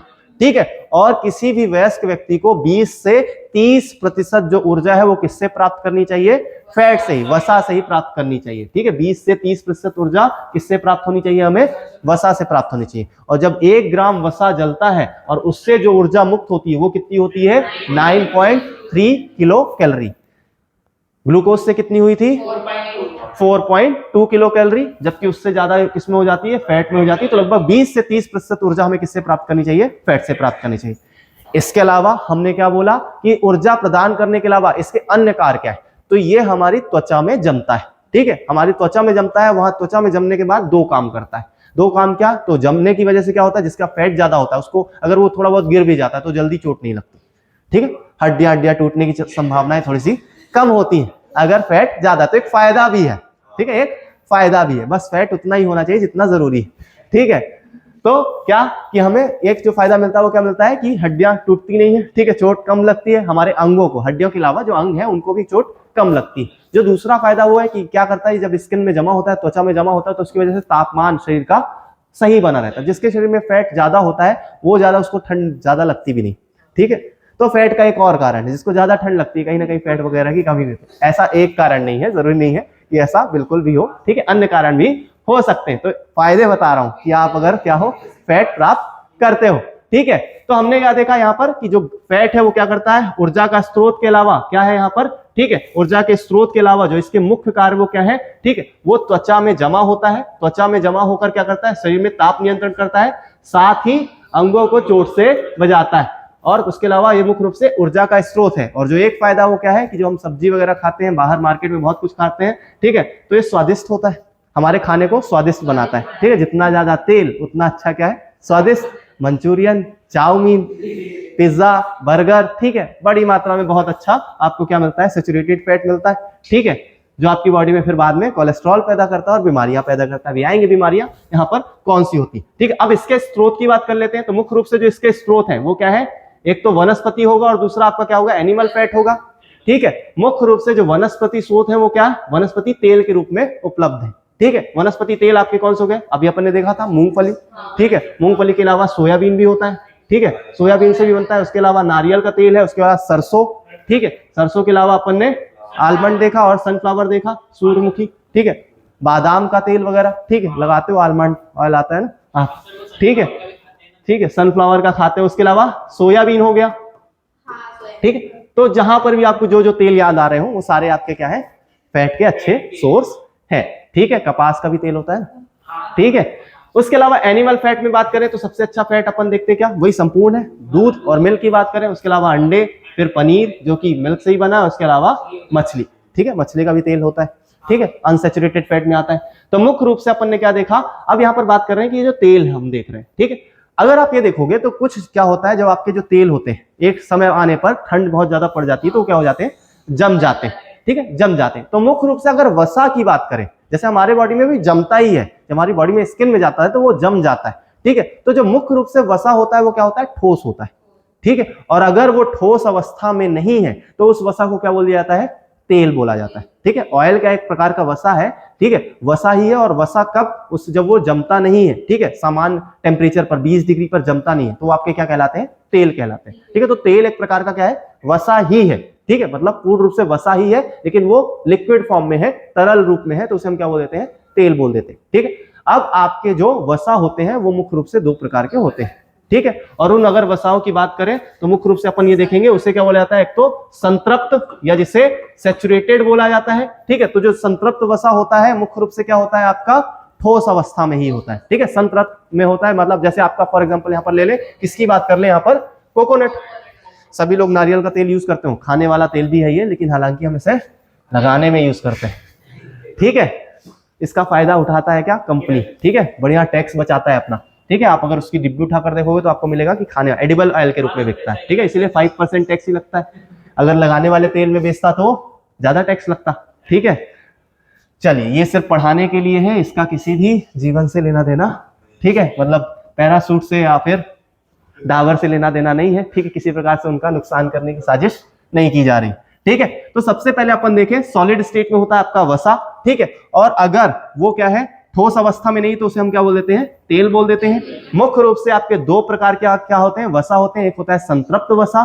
संतृप्त वसा किसमें होता है, हमेशा ठोस अवस्था में होता है, लाइक आपका नारियल का तेल, ताड़ का तेल, ठीक है, ये आपके क्या हो गए, एक प्रकार से संतृप्त वसा, सैचुरेटेड फैट। और इन सैचुरेटेड फैट की वजह से होती है हमें बीमारियां, ठीक है, सेचुरेटेड फैट की वजह से संतृप्त वसा, क्योंकि ये ठोस अवस्था में आ जाते हैं। जब हमारे ब्लड में जाते हैं तो ये ऊपर तैर रहे होते हैं। जब ये तैर रहे होते हैं तो ये हमारे क्या, जो हमारी आर्टरी है, जो हमारी धमनियां हैं, उसमें चिपक जाते हैं और चिपकने के बाद क्या होते हैं, ठीक है, वहीं पर घिर जाते हैं और फिर हमारे ब्लड को आगे जाने नहीं देते। ठीक है, तो वो एक प्रकार की बीमारी को क्रिएट करते हैं जिसकी वजह से ब्लड प्रेशर बढ़ जाता है। ठीक है, तो ये होता है हमारा संतृप्त वसा। और जो दूसरा होता है वो होता है असंतृप्त वसा, लाइक फिश ऑयल वगैरह हो गया, जो अदर ऑयल्स हैं इनको छोड़कर, जो क्या है तेल अवस्था में है, लिक्विड फॉर्म में होते हैं, उसे हम क्या बोल देते हैं, जो ठंड में भी आप देखोगे नहीं जमते हैं। इसीलिए हम कोकोनट ऑयल का यूज क्यों नहीं करते हैं? ठीक है, खाने बनाने वाला ही तेल है, लेकिन हम उसका यूज क्यों नहीं करते? क्योंकि ये सैचुरेटेड फैट है। हम यूज कर सकते हैं, थोड़ा बहुत मात्रा में चल सकते हैं, लेकिन अगर हमने उसको रेगुलर चालू कर दिया तो इससे क्या होगी, समस्याएं होंगी। लाइक डालडा वगैरह भी इसी में हम देखते हैं। ठीक है, तो मुख्य रूप से संतृप्त और असंतृप्त वसा में ये आता है। ठीक है, घी जो है वो 50% संतृप्त है। ठीक है, 50% मुख्य रूप से एक अच्छा सोर्स माना जाता है। उसकी बात अभी हम करने वाले थे, उसको एक्सेप्शनल केस में रखा था मैंने। ठीक है, मुख्य रूप से जो आपका घी होता है उसे 50% सैचुरेटेड बोला जाता है और 50% अनसैचुरेटेड, क्योंकि वो सैचुरेटेड संतृप्त वसा में तो आता है, लेकिन वो संतृप्त वसा की तरह कार्य अपने नहीं दिखाता, इसीलिए वो बॉडी में हेल्दी होता है। अगर उसको हम लेते भी हैं तो हमें कोई समस्याएं नहीं होती। होता वो क्या है, सैचुरेटेड 50%, इसीलिए उसे क्या बोला गया, आप कभी भी देखोगे तो बताया जाता है क्या, 50% क्या होता है, सैचुरेटेड फैट में आता है, क्योंकि वो हमारे लिए बॉडी के लिए अच्छा भी है। लेकिन वो क्या है, जिस प्रकार से अदर जो आपके क्या होते हैं, अन्य जो आपके संतृप्त वसा कार्य करते हैं, उस प्रकार से घी कार्य नहीं करता है। ठीक है, तो होता संतृप्त वसा ही है, लेकिन उसके जो कार्य है, मतलब बॉडी में जो बीमारियां अन्य तेलों की वजह से होती है, अंतर संतृप्त वसाओं की वजह से होती है, वैसी घी से समस्याएं नहीं होती। ठीक है, तो आप ये देखोगे क्या, सैचुरेटेड फैट संतृप्त वसा क्या होता है, सामान्यतः पर ठोस अवस्था में होता है। मुख्य रूप से क्या करता है, हमारे जो रक्त वाहिकाएं होती है, जिससे हमारे रक्त बह रहा है, क्योंकि हम जो वसा ले जा रहे हैं बॉडी में हर पार्ट में, तो किनके द्वारा जाएगा, न्यूट्रिशन है, पोषण है, तो रक्त के माध्यम से ही जाएगा। और रक्त के माध्यम से जब ये जाता है तो क्या होता है, हमारी जो ब्लड वेसल्स होती है, वाहिकाएं हो जाती है, उनमें चिपक सकता है। ठीक है, उसकी वजह से हमारा ब्लड जो होता है वो, उसको क्या होगा, एक प्रकार का बीच में विरोध आएगा और उसकी वजह से बीमारियां शुरू होती है। तो हमारा जो हार्ट है वो तेजी से पंप करने लग जाता है, तो उसकी वजह से इसको क्या बोलते हैं, प्रेशर लगाना। तो इसी से क्या क्रिएट होता है, हाई ब्लड प्रेशर। ठीक है, तो मुख्य रूप से आपका क्या, नारियल का तेल, ताड़ का तेल, पाम ऑयल वगैरह क्या होते हैं, सैचुरेटेड फैट होते हैं। अब यही जो सैचुरेटेड फैट्स हैं वो किसमें कन्वर्ट हो जाते हैं, कोलेस्ट्रॉल में। ठीक है, और कोलेस्ट्रॉल में जब परिवर्तित हो जाते हैं तो उसकी वजह से जो एक बीमारी हमें होती है वो क्या होती है, धमनी काठिन्य बोलते हैं, और इसे बोला जाता है क्या, आर्टेरियोक्लोरेसिस। ठीक है, आर्टेरियोक्लोरेसिस जो आपका क्या होता है, आर्टेरियोक्लोरेसिस मुख्य रूप से क्या होता है, जो आपकी क्या होती है, यहाँ पर धमनी होती है। ठीक है, जो आपकी यहाँ पर धमनी होती है, उन धमनियों में जब ये ब्लड जा रहा होता है यहाँ से, ठीक है, तो ब्लड जाते समय मुख्य रूप से अपन ये देखते हैं, मुख्य रूप से अपन यहाँ पर ये देखते हैं, ये जो ब्लड यहाँ पर बह रहा होता है, उस समय जब ये फैट साथ में जा रहा होता है तो धीरे धीरे जमने लग जाता है। ठीक है, और वो क्या कर लेता है, जगह घेर लेता है, जिसकी वजह से ब्लड जो होता है उसके ऊपर क्या लगता है, एक प्रेशर लग जाता है, जितनी उसके पास जाने की जगह थी वो कम हो जाती है। तो इसी बीमारी को क्या बोल दिया जाता है, आर्टेरियोक्लोरेसिस। ठीक है, ये वर्ड आप लोग याद रखना, आर्टेरियोक्लोरेसिस। आर्टेरियोक्लोरेसिस जिसे क्या बोला जाता है, धमनी काठिन्य बोला जाता है। ठीक है, धमनी काठिन्य, आर्टेरियोक्लोरेसिस। ठीक है, इतनी बात समझ में आई। फैट की हमने यहाँ पर बात की। ठीक है, फैट में हमने देखा उसके क्या, सैचुरेटेड फैट की बात की। सैचुरेटेड फैट किस में कन्वर्ट हो जाते हैं, आपके कोलेस्ट्रॉल में परिवर्तित हो जाते हैं, और उसकी वजह से क्या होता है, ये धमनियों में जमते हैं, हमारी जो नसें हैं, रक्त वाहिकाएं हैं, उनमें जमते हैं, और जमने की वजह से जो हमें बीमारी होती है वो क्या होती है, आर्टेरियोस्क्लोरेसिस। ठीक है, आर्टेरियोस्क्लोरेसिस। ठीक है, ये याद रखना। प्रोटीन की वजह से, प्रोटीन की कमी से हमने क्या देखा था, मरासमस और क्वाशियोरकर। कार्बोहाइड्रेट की कमी से क्या देखा था, कीटोसिस। ठीक है, और ज्यादा से ब्रेन फॉग। ठीक है, ये दो चीजें हमने यहां पर देखी थी। ठीक, चल, और उसके अलावा जो हम दूसरा देखते हैं वो आपका क्या है, सैचुरेटेड फैट, अनसैचुरेटेड फैट है। ठीक है, अनसैचुरेटेड फैट जो होता है, संतृप्त वसा होता है, वो हमेशा लिक्विड स्टेट में होता है। लाइक अपन ने एक एग्जांपल ले लिया यहाँ पर, फिश ऑयल और अदर भी जो भी आपके लिक्विड स्टेट में होते हैं। ठीक है, मुख्य रूप से आपकी जो डिजीजेस होती हैं, अब देखो फैट की कमी होती है तो यही जो वसा होती है आपके बॉडी में ऑयल को बनाती है, ऑयल मेंटेन करती है, तो आपकी बॉडी ऑयली रहती है। तो उसका कारण क्या है, ठीक है, तो अगर इसकी कमी हो जाएगी तो क्या होगा, रूखी त्वचा, ड्राई स्किन हो जाएगी। उसके अलावा यही फैट क्या होता है, आपके जमता है तो वो वेट गेन और वेट लॉस, अगर ज्यादा है तो वेट गेन होगा और कम है तो वेट लॉस होगा। ठीक है, और एक्सेसिव फैट हो गया तो हमने देखा एक बीमारी होती है, और उसकी वजह से क्या होता है, आपके ब्लड प्रेशर जो है, रक्तचाप जो होता है वो बढ़ जाता है। उसके अलावा अन्य हार्ट डिजीजेस भी होती है, क्योंकि आपके हार्ट से होकर भी गुजरता है। तो अन्य जो हृदय से संबंधित बीमारियां होती हैं उनके चांसेस ज्यादातर किससे होते हैं? फैट से होते हैं। ठीक है, तो ये आपकी मुख्य रूप से बीमारियां होगी। ठीक है, ठीक है, चल ठीक। अब मुख्य रूप से अपन ने मुख्य आहारों की यहां पर बात कर ली। ठीक, ये आपके हो गए मुख्य आहार। अब कुछ सहायक आहार है, जैसे कि अपन बात करने वाले हैं किसकी? विटामिन। ठीक है, ये सहायक आहार के रूप में लेते हैं हम। और हमारे बॉडी में जब डाइजेशन हो रहा होता है, जब हमारे बॉडी में डाइजेशन हो रहा होता है उस समय हमारे कुछ एंजाइम्स निकलते हैं। उन एंजाइम्स के जो क्या होती है? क्रियाएं होती हैं। उनको नियंत्रित करने के लिए हमारे पास क्या होना चाहिए? एक सहायक आहार होना चाहिए। और उस सहायक आहार की भूमिका भी कौन निभाता है? विटामिन निभाता है। ठीक है, तो विटामिन क्या है? एक प्रकार का सहायक आहार है, मुख्य आहार नहीं होता है। ये हमारे बॉडी में हमारे लिए जरूरी है, ताकि हमारे बॉडी का जो मेटाबॉलिज्म है, जो हमारे मेटाबॉलिज्म का मतलब यहाँ पर क्या है? हमारी बॉडी काम कर रही है। उपापचयी क्रियाओं का मतलब यहाँ पर क्या है? जो हमारे बॉडी में पाचन हो रहा है या एक्सक्रीशन हो रहा है, या जो हमारे बॉडी के अलग अलग अंग काम कर रहे हैं, ये इनके लिए जो हार्मोन निकल रहे हैं या एंजाइम निकल रहे हैं, ये जो एंजाइम काम कर रहे हैं, ठीक है, इन एंजाइमों के लिए मुख्य रूप से क्या चाहिए होता है आपको?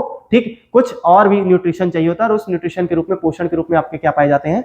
विटामिन पाए जाते हैं। तो विटामिन एक प्रकार से मुख्य भूमिका नहीं निभाता है, ना ही आपकी वृद्धि कर रहा है, ठीक है, लेकिन और ना ही ये आपको क्या कर रहा है? ऊर्जा प्रदान कर रहा है, लेकिन ये ऊर्जा और वृद्धि को प्राप्त करने में सहायता कर रहा है।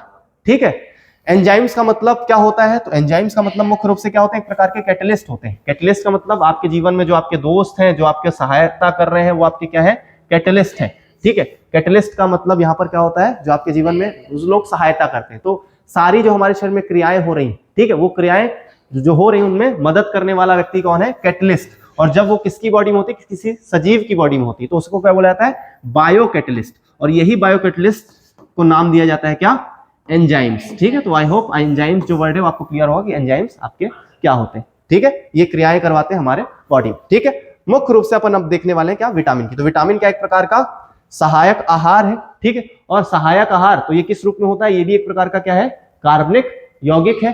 ठीक है, शरीर में होने वाली उपापचयी क्रियाओं में ये एंजाइमों के, ठीक है, जो एंजाइम्स होते हैं उनकी क्रियाओं को क्या करते हैं? ये नियंत्रित करते हैं। ठीक है, एक सहायक आहार के रूप में उपापचयी जो क्रियाएं हैं उनके माध्यम से एंजाइम्स की क्रियाओं को नियंत्रित करते हैं। ठीक है, तो इनको किस प्रकार से लिया जाता है? सहायक आहार के रूप में लिया जाता है। ये बात एक बेसिक जो विटामिन की है।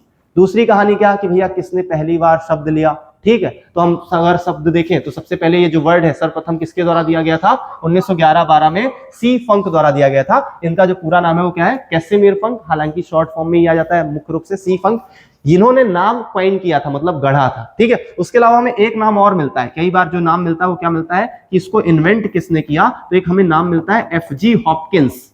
एफजी हॉपकिंस का नाम मिलता है, जिन्होंने क्या किया था? इन्वेंट किया था विटामिन को। मतलब ये पता किया था कि ये सहायक आहार के रूप में ये भी होते हैं, मतलब प्रोटीन, फैट और कार्बोहाइड्रेट के अलावा भी एक ऐसी चीज है जो हमारे लिए जरूरी है। ठीक है, तो वो किसने यहाँ पर बोला जाता है, किसके लिए वर्ड यूज किया जाता है? FG Hopkins. नाम किसने दिया था? सी फंक। हालांकि यही फेमस है, उसके अलावा ज्यादा फेमस नहीं। ठीक है, अब जो आपके विटामिन है उन्हें पर्टिकुलर कुछ नाम दे दिए गए। ठीक है, मतलब जो पहले मिला उसको ए बोल दिया, जो बाद में मिला बी मिला, और ऐसे ऐसे नाम मिल गए। ठीक है, और आगे भी मिले, ऐसा नहीं कि कोई नाम नहीं था। तो उसमें हम जो मुख्य रूप से नाम देखते हैं वो आपके क्या होते हैं? A B C D E F G के नाम से आ गए ना। ठीक है, तो मुख्य रूप से अपन देखें तो vitamin A, B, C, D, E और के, मुख्य रूप से हम 6 विटामिन हैं वो पढ़ते हैं। और इन्हें क्या किया गया है? बांटा गया है उनकी सोलिबिलिटी के आधार पर, उनकी घुलनशीलता के आधार पर। तो जो घुलनशीलता के आधार पर बांटा गया है, तो मुख्य रूप से आपके जो विटामिन है वो क्या है? ठीक है, एक तो वाटर सोल्यूबल हो गए, जल में घुलनशील हो गए। और जल में जो घुलनशील विटामिन है वो कौन कौन से है? विटामिन बी और सी। और दूसरे हो गए वसा में, ठीक है, फैट में, वसा में घुलनशील है वो कौन कौन से? विटामिन ए, डी, ई, के। यहाँ पर क्वेश्चन जो बन सकता है वो ये बन सकता है कि कौन सा विटामिन जो है वो फैट में घुलनशील नहीं है, और आपको ए, डी, ई दे देगा और बाद में क्या रख देगा? एक बी रख देगा। उसका आंसर क्या हो जाएगा? बी। ठीक है, तो मुख्य रूप से आपके जो क्वेश्चन यहाँ पर बेसिक बन सकता है वो क्या बनता है? हालांकि ये बहुत पुराना हो गया, बहुत ओल्ड ट्रेंड हो गया। ठीक है, ठीक, ये बच्चों वाली कहानी हो गई है ना। ठीक, तो अब बच्चों वाली कहानी तो हो गई, तो क्वेश्चंस कहां से आते हैं? तो हमने देखा पोषण में जो है विटामिन से क्वेश्चन हर बार फंसते हैं। एमपीपीएससी का हमेशा से क्या रहा है? फेवरेट पार्ट रहा है पोषण में विटामिन। ठीक है, और वो विटामिन से क्वेश्चन जरूर पूछता है। और वो विटामिन के क्वेश्चन कहां से जाते हैं? तो वो क्वेश्चन जाते हैं इनकी कमी से होने वाली बीमारियों में और इनके केमिकल नामों में। ठीक है, तो इनके केमिकल या साइंटिफिक नेम क्या है वो मुख्य रूप से हमारे लिए बहुत ज्यादा जरूरी है। ठीक है, तो हमने क्या देखा यहाँ पर? जो घुलनशील आपके जल में घुलनशील है वो कौन कौन से हैं? विटामिन बी और सी, और जो आपके वसा में घुलनशील है वो कौन कौन से? ए, डी, ई और के। ठीक है, अब इन विटामिन में अपन देखें तो मुख्य रूप से बहुत सारे अलग अलग नाम भी दिए गए थे, लाइक ऐसा नहीं कि डी के आगे बढ़ा ही नहीं मामला, एफ जी नहीं गया, लेकिन बाद में पता चला कि एक प्रकार के बी के अंतर्गत ही आने वाले इनसे सिमिलर ही नाम है, इसीलिए जो बी है उसको क्या बोला गया? यहाँ पर बी कॉम्प्लेक्स बोला गया, मतलब बहुत सारे विटामिनों को यहाँ पर रखा गया। ठीक है, और ये जो बी कॉम्प्लेक्स है उसके अंतर्गत हमारे अलग अलग विटामिन आते हैं, जिसमें अपन मुख्य रूप से देखते हैं क्या?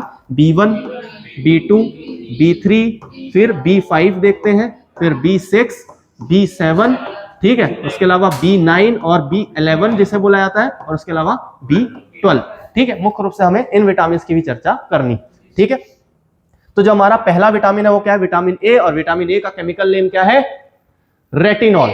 ठीक है, विटामिन ए लाइन से चलेंगे, आगे पीछे इसमें कोई दिक्कत नहीं। विटामिन ए जो है वो रेटिनॉल नाम है। ठीक है, विटामिन ए जो है वो हमारे लिए बहुत ज्यादा जरूरी है। ठीक है, हमारी आंखों के लिए बहुत ज्यादा जरूरी। ठीक है, अगर आंखों के लिए, ठीक है, आज के टाइम पर अगर आप देखोगे तो विटामिन ए की कमी विश्व में बहुत ज्यादा है। ठीक है, और इसीलिए आप यहाँ देखते हो धीरे धीरे आप आजकल बच्चे जो है उनके चश्मे लगने लग गए। ठीक है, छोटे छोटे, कब लोगों की उम्र में क्या होता था, धीरे धीरे टाइम लगता था, लेकिन जो समस्याएं हैं। ठीक है, तो विटामिन ए जो हमारी बॉडी में है वो कहां पर स्टोर होता है? सबसे पहला सवाल। ठीक है, लीवर का, यकृत का एक काम, यकृत जो हमारी बॉडी में होता है उसका एक काम क्या है? को विटामिन ए को क्या करता है? स्टोर करता है। तो विटामिन ए हमारी बॉडी में कहां स्टोर होता है? लीवर में होता है, यकृत में होता है। ठीक है, और इसका केमिकल नेम क्या है? रेटिनॉल। हमने क्या बोला? आंख के लिए बहुत ज्यादा जरूरी है, तो अगर इसकी कमी होती है, तो इसकी अगर कमी होती है तो मुख्य रूप से क्या होता है? यहाँ पर नाइट ब्लाइंडनेस होता है। ठीक है, नाइट ब्लाइंडनेस, या जिसे हम रतौंधी बोलते हैं। अब ये बहुत पुराना नाम हो गया। ठीक है, तो आजकल क्या हम अलग प्रकार की अंग्रेजी सीख रहे हैं ना, तो अगर अंग्रेजी में देखें तो आजकल कंपटीशन भी जो बढ़ गया है वो अलग थोड़ा सा चल गया है। तो इसका एक और नाम है नाइट ब्लाइंडनेस का, और वो क्या नाम है? नेक्टालोपिया। ठीक है, नेक्टालोपिया या नाइक्टालोपिया। ठीक है, निक्टालोपिया भी बोल सकते हो। निक्टालोपिया का मतलब नाइट ब्लाइंडनेस ही होता है।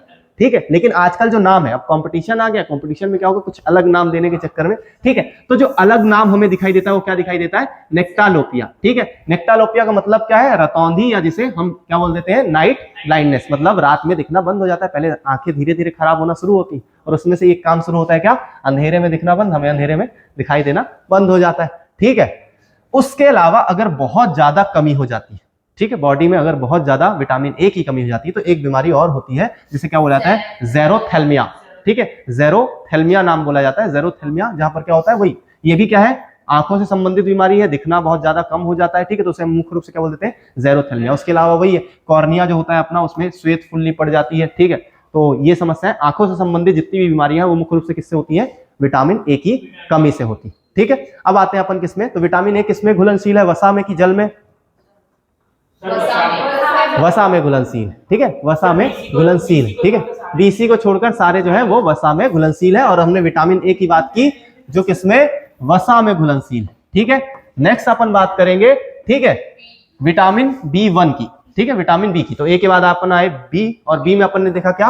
B1, और B1 जो होता है उसका केमिकल नेम क्या है? थायमिन या थियामिन। ठीक है, मुख्य रूप से जो नाम लिखा जाता है वो इस प्रकार से लिखा जाता है। ठीक है, थियामिन या थियामिन के नाम से इसे बोला जाता है। थियामिन भी वर्ड चलता है और थायमिन भी वर्ड चलता है। ठीक है, और मुख्य रूप से जो इससे बीमारी होती है वो क्या होती है? Beriberi. एक प्रकार से ये भी क्या है? सूखा रोग की तरह ही होता है। ठीक है, तो बेरी बेरी की जो समस्या होती है वो किससे होती है? विटामिन B1 से होती है। ठीक है, यहाँ पर अब देखो ये जो पार्ट अपन देख रहे हैं वो पोषण में सबसे ज्यादा इंपॉर्टेंट है। ठीक है, क्योंकि एमपीपीएससी यहाँ से सवाल करता ही करता है। मतलब अगर और ज्यादा प्रायोरिटी में जाओगे कि उसे कार्बोहाइड्रेट, प्रोटीन या वसा या विटामिन में क्वेश्चन पूछना है, तो कहां से उठाएगा वो? ठीक है, विटामिन से उठाएगा। सबसे ज्यादा डाटा भी आपको यहीं पर मिलता है। ठीक है, तो मुख्य रूप से विटामिन B1 जो है जिसे थायमिन बोला जाता है, उससे कौन सा रोग होता है? बेरी बेरी होता है। ठीक है, तो ये B1 हो गया। उसके बाद अपन B2 देखें तो B2 किस नाम से जाना जाता है? ठीक, राइबोफ्लेविन के नाम से। विटामिन ए का नाम क्या है? रेटिनॉल। ठीक है, विटामिन बी का नाम क्या है? थायमिन है, और विटामिन B2 का नाम क्या है? राइबोफ्लेविन रखा गया है। ठीक है, राइबोफ्लेविन। ठीक है, और राइबोफ्लेविन की वजह से जो डिफिशियंसी होती है, अगर उसकी कमी हो जाए तो मुख्य रूप से जो बीमारी होती है वो क्या होती है? आपकी किलोसिस होती है।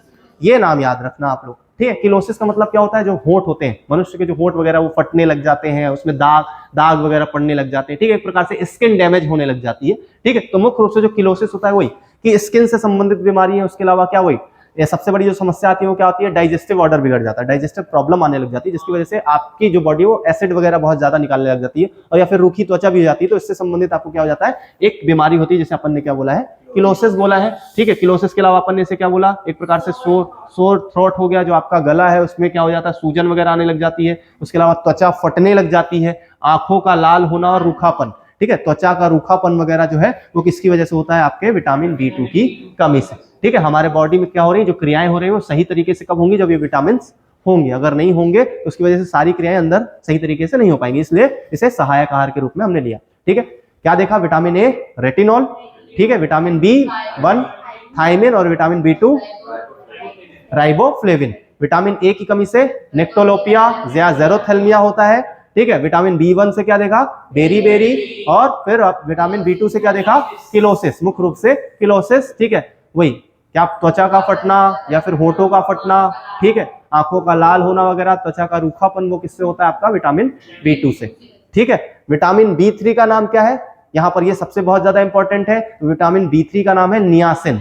ठीक है, नियासिन या निकोटिनामाइड बोलते हैं उसे। ठीक है, ठीक है, ऐसे मुख्य रूप से विटामिन B3 जिसका नाम क्या है, नियासिन या निकोटिनामाइड भी बोला जाता है, निकोटिनामाइड या नियासिन या निकोटिनामाइड भी अपन बोल सकते हैं। ठीक है, जिससे की कमी से क्या होता है, पेलाग्रा होता है। पेलाग्रा यहाँ पर पेट खराब होना, डाइजेस्टिव प्रॉब्लम्स ही होती हैं। ठीक है, यहाँ पर जो इसका नाम है वो बहुत ज्यादा इंपॉर्टेंट है, क्या, नियासिन। और इसके अलावा डिफिशियंसी में जो सबसे नाम इंपॉर्टेंट है वो आपका पेलाग्रा, पेट खराब होने वाली समस्या है। तो आपको जो सीधे वर्ड देगा वो क्या, पेलाग्रा किसकी कमी से होता है, किस विटामिन की कमी से होता है, और उसमें अगर अपन देखें तो कौन सा आता है आपका, ठीक, विटामिन B3।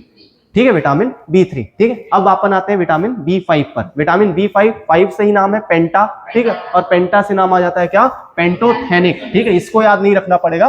ठीक है, क्योंकि नाम ही क्या आ गया, पेंटा। ठीक है, 5 का मतलब होता है पेंटा, पेंटागन जब अपन पढ़ते हैं जिसकी 5 साइड होती है, सही पेंटाथोनिकम के नाम से भी जाना जाता है, और कई बार इसे पेंटेथीन भी बोला जाता है, पेंटेथीन भी बोला जाता है। ठीक है, इससे जो बीमारी है वही विटामिन में अगर अपन देखें तो सबसे ज्यादा जो दिक्कत है वो पेट से जुड़ी समस्याएं बहुत ज्यादा होती है। तो ये स्टमक पेन्स, उसके अलावा थकान, अवसाद और अनिद्रा। ठीक है, जो निद्रा है, नींद वगैरह नहीं जो आती है, उसकी किसकी कमी से होती है, विटामिन B5 की कमी से। ठीक है, विटामिन B5 की कमी से होती है। और भी अनिद्रा के कारण है, उसमें से एक कारण जो है वो क्या है आपका, जैसे मोबाइल देखना। ठीक है, उसकी अधिकता के कारण भी क्या होती है, अनिद्रा जैसी समस्याएं। ठीक है, तो ये आपकी क्या है, आदतों के ऊपर। ठीक, तो अनिद्रा की समस्या, स्टमक पेन, डिप्रेशन और फैटिक। अब आते हैं अपन किसमें, विटामिन B6 में। देखो प्योरली बहुत सारी चीजें थ्योरी है। ठीक है, यहाँ पर अगर आप देखोगे तो आपको थ्योरेटिकल चीजें मिलेंगी और वो आपको सीधा सीधा पढ़ना है। और ये जो केमिकल नेम है वो नाम है तो है, ठीक है, उसमें कैसा कुछ भी समझाने वाली चीजें नहीं। ठीक है, तो हम सिर्फ क्या कर सकते हैं, चीजों को याद कर सकते हैं। विटामिन ए देखा, रेटिनॉल, नेक्टोलोपिया, नाइट ब्लाइंडनेस या जेरोथेल्मिया। विटामिन B1 जिसका नाम क्या देखा अपन ने, थायमिन या थियामिन। ठीक है, और बेरी बीमारी होती है। विटामिन B2 राइबोफ्लेविन, और ठीक है उससे क्या होता है, किलोसिस होता है। फिर विटामिन अपन ने क्या देखा, B3 जिसे नियासिन या निकोटिनामाइड बोला गया। ठीक है, नियासिन या निकोटिनामाइड। ठीक है, और इससे कौन सी बीमारी होती है, पेलाग्रा। फिर 4 को अपन को नहीं देखना है, सीधे अपन क्या है 5 में आए। 5 का नाम 5 है तो पेंटाथेनिक। ठीक है, और पेंटेथीन भी बोला जाता है इसे। और इससे कौन सी बीमारी होती है, वही अनिद्रा वगैरह, इंसोम्निया वगैरह हो जाता है, और अवसाद या थकान के रूप में देखते हैं। विटामिन B6 की बात करें, क्या कहलाता है आपका, पायरिडॉक्सिन। और यहां से कहानी शुरू किसकी हो जाती है, आपकी एनीमिया वगैरह की। ठीक है, अब यहां से कहानी एनीमिया की चलेगी। जितने भी अपन विटामिन आगे चलकर देखेंगे, कहीं ना कहीं आपको विटामिन बी में एनीमिया वाला दिखेगा, और उसमें अपन को पहला दिख जाता है एनीमिया। ठीक है, जो दूसरा है एनीमिया, अगर नहीं मिले एनीमिया पे की अभी अगर आगे चलकर बात करें तो बहुत सारे विटामिन दिए रहे, तो हमें किसकी ओर जाना है, विटामिन B9 या B11 की ओर जाना है। ठीक है, विटामिन B9 या B11 को हमें देखना है। ठीक है, यहां पर भी B6 से भी क्या होता है, एनीमिया हो जाता है, लेकिन उसके अलावा यहां इससे क्या होता है, ठीक है, त्वचा रोग या स्किन डिजीजेस होती हैं, जैसे कि कहां पर हो रही थी, विटामिन B2 से भी हो रही थी। विटामिन B2 में भी हमने देखा था किलोसिस या त्वचा का रूखापन। ठीक है, तो वो किससे, उसके अलावा हमने फैट में भी देखा था त्वचा का रूखापन। ठीक है, जिसमें ऑयल वगैरह अगर बॉडी में नहीं निकल रहा तो उससे क्या होगा, तो यहाँ पर अपन स्किन डिजीजेस देख रहे हैं। ठीक है, क्या हो जाती है, बॉडी लाल होने लग जाती है, आपको बहुत ज्यादा खुजली वगैरह होने लग जाएगी, जिसकी वजह से फिर आप अगर बहुत ज्यादा घिसते हो तो त्वचा फटने लग जाती है। ठीक है, तो अपन उसको किस में देखते हैं, विटामिन B6 में देखते हैं। ठीक है, अब दूसरी कहानी क्या है, विटामिन B7। अब ये थोड़ा सा हो गया इंपॉर्टेंट आज के टाइम पर। ठीक है, प्रचलन में है, चलन में है, बाल झड़ने की समस्याएं। ठीक है, मैन मैटर्स। ठीक है, नहीं, बाल झड़ने की जो समस्याएं हैं वो थोड़ा सा मेंस के साथ ज्यादा शुरू हुई है, ठीक है। तो उसको बेसिस में देखें तो ये बहुत ज्यादा इंपॉर्टेंट होगा। उसका नाम है बायोटिन। बायोटिन जेलियां चलती है ना, मैन मेटर्स करके जो जेली वगैरह ली जाती है, ठीक है। तो ये आपकी क्या होती है, बायोटिन। और इसकी जो सबसे बड़ी समस्या क्या है, वही कि अगर इसकी कमी होती है तो क्या होता है, हेयर फॉल या हेयर लॉस, ठीक है। हेयर फॉल या हेयर लॉस सबसे इंपॉर्टेंट आपका यहाँ पर क्या देखते हो, आपका जो आपका क्या है, बालों का गिरना, बालों का टूटना, ठीक। ये सबसे बड़ी समस्या किसमें दिखाई देती है, ठीक। तो किसमें, अगर आपके बाल जो है वो 10 से 100 के बीच में हर रोज गिर रहे हैं तो कोई दिक्कत की बात नहीं, लेकिन अगर इससे ज्यादा गिर रहे हैं तो ठीक समस्याएं हैं। मतलब समझो कि विटामिन B7 की जो कमी है वो शुरू हो गई, ठीक है। ऐसा डॉक्टर का मानना है, ठीक।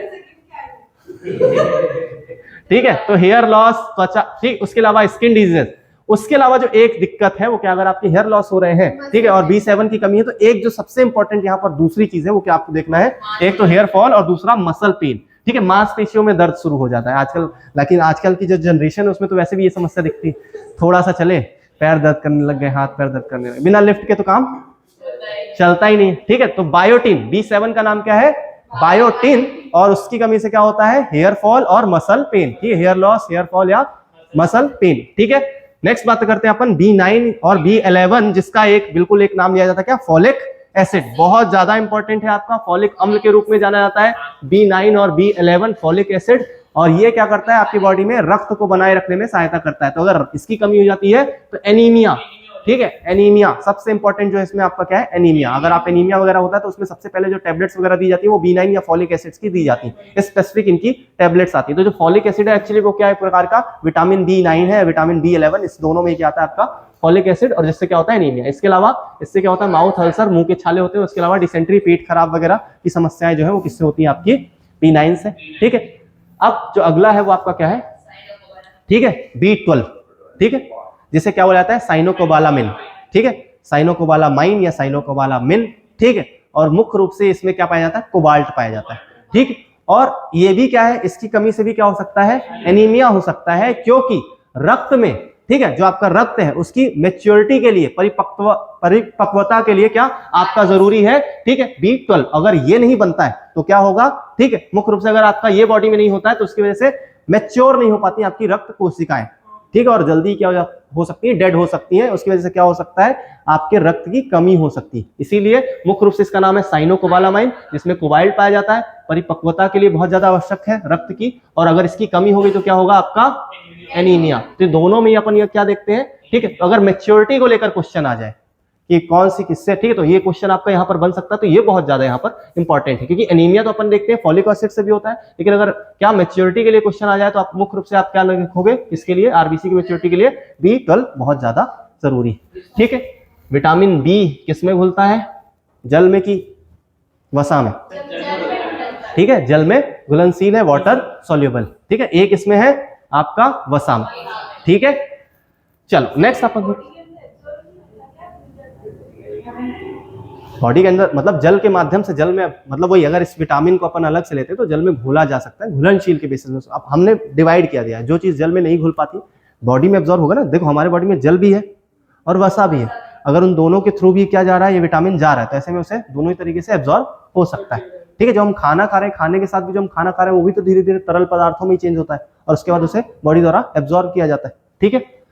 चलिए नेक्स्ट अपन बात करते हैं क्या, विटामिन सी की। और विटामिन सी का जो केमिकल नेम है वो क्या है, एस्कॉर्बिक एसिड, ठीक है। और इसकी कमी से क्या होता है, स्कर्वी होता है, ठीक है, स्कर्वी होता है, जैसे मसूड़ों में खून वगैरह आना। इसके अलावा देखो एक फंगल इन्फेक्शन भी होता है, हमारे पायरिया वगैरह, जिसमें दांतों से या मसूड़ों से खून आते हैं, वो अलग है। लेकिन अगर विटामिन सी की कमी होती है तो मुख्य रूप से क्या होता है, ठीक है, मसूड़ों में खून आना, स्कर्वी जैसी समस्या होती है। तो यहाँ पर जो सबसे इंपॉर्टेंट है, ये एमपीपीएससी द्वारा कई बार पूछा गया, ठीक है, ये जो विटामिन सी का है पर्टिकुलरली कई बार पूछा जा चुका है आपका, ठीक है। तो विटामिन सी जो है एस्कॉर्बिक एसिड, जिसकी कमी से क्या होगा, स्कर्वी, मसूड़ों में खून आना, ठीक है। इसके अलावा अगर हम बात करें तो विटामिन सी आपकी इम्यूनिटी में भी बहुत ज्यादा जरूरी होता है, ठीक है, आपकी इम्यूनिटी के लिए भी बहुत ज्यादा जरूरी होती है। आपका जो प्रतिरक्षा तंत्र होता है उसमें सुरक्षा के लिए भी विटामिन सी, ठीक है। मुख्य रूप से अगर इसके सोर्स की बात करें, यहाँ पर एक जो चीज आ जाएगी वो सारे क्या आ जाएंगे, खट्टे फल, ठीक है। और एक क्वेश्चन हमारा क्या बनता है आपका, कि ऐसा कौन सा विटामिन है जो दूध और अंडे में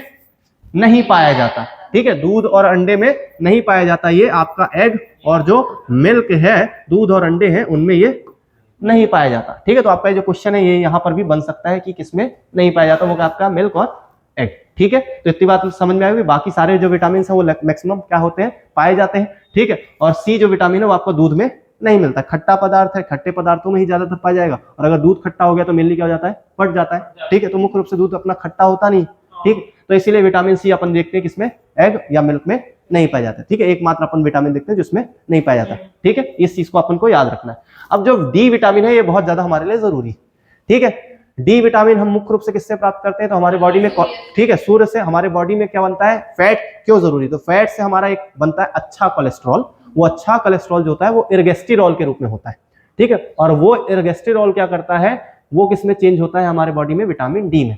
और विटामिन डी में कब चेंज होता है, जब हमारे बॉडी में सनलाइट पड़ती है। ठीक है, सूर्य की किरणें पड़ती हैं, तो वही इर्गेस्टेरॉल जो अच्छा कोलेस्ट्रॉल है वो किसमें चेंज हो जाता है, विटामिन डी में कन्वर्ट हो जाता है। और इसी विटामिन डी का जो केमिकल नेम है वो क्या है, कैल्सीफेरॉल। और ये हमारे बॉडी में कैल्शियम के अवशोषण के लिए, जो हमारी हड्डियां बन रही हैं, उन हड्डियों में जो कैल्शियम चाहिए वो कैल्शियम हमें किससे प्राप्त होगा, पोषण से प्राप्त होगा, न्यूट्रिशन जो हम भोजन से प्राप्त होगा। और उससे कैल्शियम के एब्जॉर्प्शन के लिए आपका क्या जरूरी है, विटामिन डी। तो एक क्वेश्चन जो बन सकता है कि ऐसा कौन सा विटामिन है जो हमारे बॉडी में कैल्शियम के एब्जॉर्प्शन में, अवशोषण के लिए सहायक है, तो कौन सा है, विटामिन डी। और उसका केमिकल नेम क्या है, कैल्सीफेरॉल।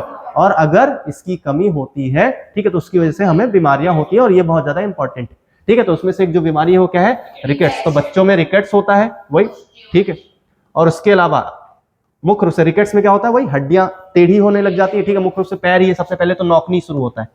ठीक है, तो हड्डियां टेढ़ी होने लग जाती है, हड्डियों में का विकास रुक जाता है। ठीक है, तो उसको मुख्य रूप से क्या बोला जाता है, रिकेट्स। बच्चों में रिकेट्स होता है, और एडल्ट्स में से क्या बोला जाता है, ऑस्टियोमलेशिया। ठीक है, डी ये बहुत ज्यादा इंपॉर्टेंट है। रिकेट्स किसके होता है, विटामिन डी की कमी से बच्चों में, और अगर विटामिन डी की कमी बड़ों में होगी तो उसको क्या बोला जाता है, ऑस्टियोमलेशिया। ये नाम हिंदी और इंग्लिश में सेम है, कोई अलग से हिंदी में कुछ अलग नहीं आता है। ठीक है, ऑस्टियोमलेशिया। ठीक है, विटामिन सी की कमी से स्कर्वी, विटामिन सी एग और मिल्क में नहीं पाया जाता। ठीक है, नेक्स्ट अपन देखते हैं, विटामिन डी के बाद हमारा ई आ गया। ठीक है, ई विटामिन बहुत ज्यादा इंपॉर्टेंट है। ठीक है, खासकर ठीक है फीमेल्स में। ठीक, इससे मुख्य रूप से इस विटामिन ई को एक तो बोला जाता है क्या, प्रजनन विटामिन। ठीक है, और उसके अलावा एक इसका और नाम है क्या, ब्यूटी विटामिन। ठीक है, ब्यूटी विटामिन, सौंदर्य का, सुंदरता का विटामिन इसे बोला जाता है। ठीक है, मुख्य रूप से अलग से भी आते हैं कई लोग। ठीक है, आपके जो मॉइस्चराइजर आते हैं, आपकी जो क्रीम्स आती हैं, उसमें बोला जाता है विटामिन ई के साथ। ठीक है, तो ये जो विटामिन ई के साथ होता है,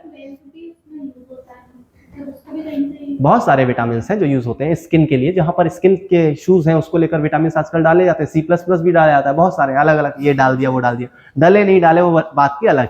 ठीक है, मुख्य रूप से जो विटामिन ई है, ठीक है, वो आपका क्या कहलाता है, दो नामों से जाना जाता है। एक तो ब्यूटी विटामिन बोला जाता है, सौंदर्य का विटामिन बोला जाता है। ठीक है, और दूसरा इसे प्रजनन विटामिन, ठीक है, रिप्रोडक्टिव विटामिन भी बोला जाता है, क्योंकि अगर इसकी कमी हो जाती है तो क्या, फर्टिलिटी डिक्रीज हो जाती है। ठीक है, नपुंसकता आने लग जाती है मेल्स में भी। ठीक है, मतलब आप नई जनरेशन को पैदा नहीं कर सकते हो। ठीक, तो ये मुख्य रूप से फर्टिलिटी डिक्रीज होना किसमें दिखाई देता है, अगर विटामिन ई की कमी हो जाती है। इसका नाम क्या है, टोकोफेरॉल। ठीक है, इसे ब्यूटी विटामिन भी बोला जाता है। टोकोफेरॉल बहुत ज्यादा जरूरी है आपकी सुंदरता के लिए, तो इसे टेक करते रहना चाहिए, लेते रहना चाहिए। तो टोकोफेरॉल, ठीक है, टोकोफेरॉल के नाम से जाना जाता है। और अगर ठीक है, क्या होगा, अगर इसकी कमी होती है तो क्या होता है, मुख्य रूप से फर्टिलिटी कमजोर हो जाती है। और उसके अलावा इंपोर्टेंस होता है। इंपोर्टेंस का मतलब नपुंसकता। ठीक है, इंपोर्टेंस होता है। ठीक है, नपुंसकता के रूप में इसे जाना जाता है, नपुंसकता। ठीक है, तो ये किससे होता है, वही अगर आप देखोगे फर्टिलिटी बहुत ज्यादा कमी होगी तो फर्टिलिटी पूरी तरीके से खत्म हो जाती है। नपुंसक हो गया मतलब किसी प्रकार से नई जनरेशन को पैदा करने लायक, ठीक, जो सजीव है वो नहीं बचा। ठीक है, तो विटामिन ई की कमी से होता है। उसके बाद अपना बचा क्या लास्ट, विटामिन के। और विटामिन के का नाम क्या है, फिलोक्विनोन। फिलोक्विनोन। ठीक है, मुख्य रूप से जो विटामिन है, इसे अगर इसका ग्रीक वर्ड नेम देखो, लैटिन या ग्रीक वर्ड देखो, तो इसका नाम रहता है कोगुलेशन विटामिन। कोगुलेशन विटामिन इसे बोला जाता है, इसीलिए के से नाम पड़ा है इसका। ठीक है, कोगुलेशन के नाम से पड़ा है इसका नाम। ठीक है, जिसका मतलब क्या होता है, कोगुलेशन का मतलब होता है क्लॉट करना। क्लॉट करना मतलब वही ब्लड को रोकना। ठीक है, ब्लड को क्या करना, चेंज कर देना, किसमें, ब्लड तरल अवस्था से किसमें चेंज हो जाए, सॉलिड अवस्था में चेंज हो जाए। ठीक है, तो उसके लिए आपका क्या होता है, विटामिन के होता है। और ये क्या करता है, अगर इसकी कमी हो जाती है तो रक्त का थक्का नहीं बनता, ब्लड क्लॉट नहीं होता है यहाँ पर। ठीक है, तो ये नॉन क्लॉटिंग ऑफ ब्लड कहलाता है, जिसकी वजह से क्या होती है, ब्लीडिंग। अगर ब्लड क्लॉट नहीं, अगर आपको कोई चोट लगती है तो चोट लगने के बाद अगर क्या हो रहा है, ब्लीडिंग बहुत लंबे समय तक हो रही है, जैसे क्या होता है, मेनली 5 मिनट के अंदर ब्लड बंद हो जाता है बहना, तो वहां पर क्या हो जाती है, क्लॉटिंग हो जाती है। ठीक है, और उस क्लॉटिंग के लिए क्या जरूरी है, बहुत ज्यादा आपका, ठीक है, विटामिन के जरूरी। ठीक है, तो विटामिन के का काम क्या है, ब्लड को क्लॉट करना। और अगर इसकी कमी हो जाएगी तो क्या होगा, ब्लीडिंग होगी, ठीक है, क्लॉटिंग नहीं होगी ब्लड की। हमारे शरीर के जो अंदर रक्त है, ठीक है, वो अंदर रक्त नहीं, क्लॉट नहीं होता, नहीं थक्का जमता, लेकिन जैसे ही हम क्या होगा, हमें चोट लगी और बाहर आया तो क्या हो जाता है, वहां पर वो थक्का जम जाता है। तो उसके लिए विटामिन के जरूरी है। और अगर अंदर जो है, अगर अंदर क्लॉट ना होने पाए, क्योंकि अगर अंदर जम गया तो हमारा ट्रांसपोर्टेशन सिस्टम बंद हो जाएगा, ठीक है, तो वो अंदर ना जमे उसके लिए एक इसके अंदर लीवर द्वारा एक केमिकल बनाया जाता है, ठीक है, उसको हिपेरिन के नाम से जानते हैं, ठीक है। तो हिपेरिन क्लॉट होने से रोकता है, ठीक है, और विटामिन के क्लॉट करने में मदद करता है, रक्त थक्का बनाने में मदद करता है, ठीक है। तो विटामिन के हो गया। मुख्य रूप से देखो, इसके अलावा हमें कोई चीज एक्स्ट्रा देखने की जरूरत नहीं। खनिज लवण की अगर बात करें तो खनिज लवण में अपन देखें तो आयोडीन है। आयोडीन हम मुख्य रूप से नमक वगैरह से मिल जाता है, और आयोडीन की अगर कमी हो जाए तो मुख्य रूप से आपका क्या, ग्वाइटर या घेंघा या गलगंड करके रोग होता है, जिसमें कि गला जो है सूज जाता है, ठीक है। आपकी जो थायराइड ग्रंथि होती है वो क्या हो जाती है, सूज जाती है, ठीक है। और उसके अलावा क्या होता है आपका आयरन। देखो मुख्य रूप से सूजता क्यों है, तो वही आयोडीन की कमी होती है, तो थायराइड जो ग्रंथि होती है वो अपने एब्जॉर्प्शन बढ़ाने के लिए अपनी ग्रंथि को बढ़ा लेती है, उसकी वजह से सूजन आ जाती है, ठीक है। तो वही क्या होता है आपका ग्वाइटर या घेंघा कहलाता है।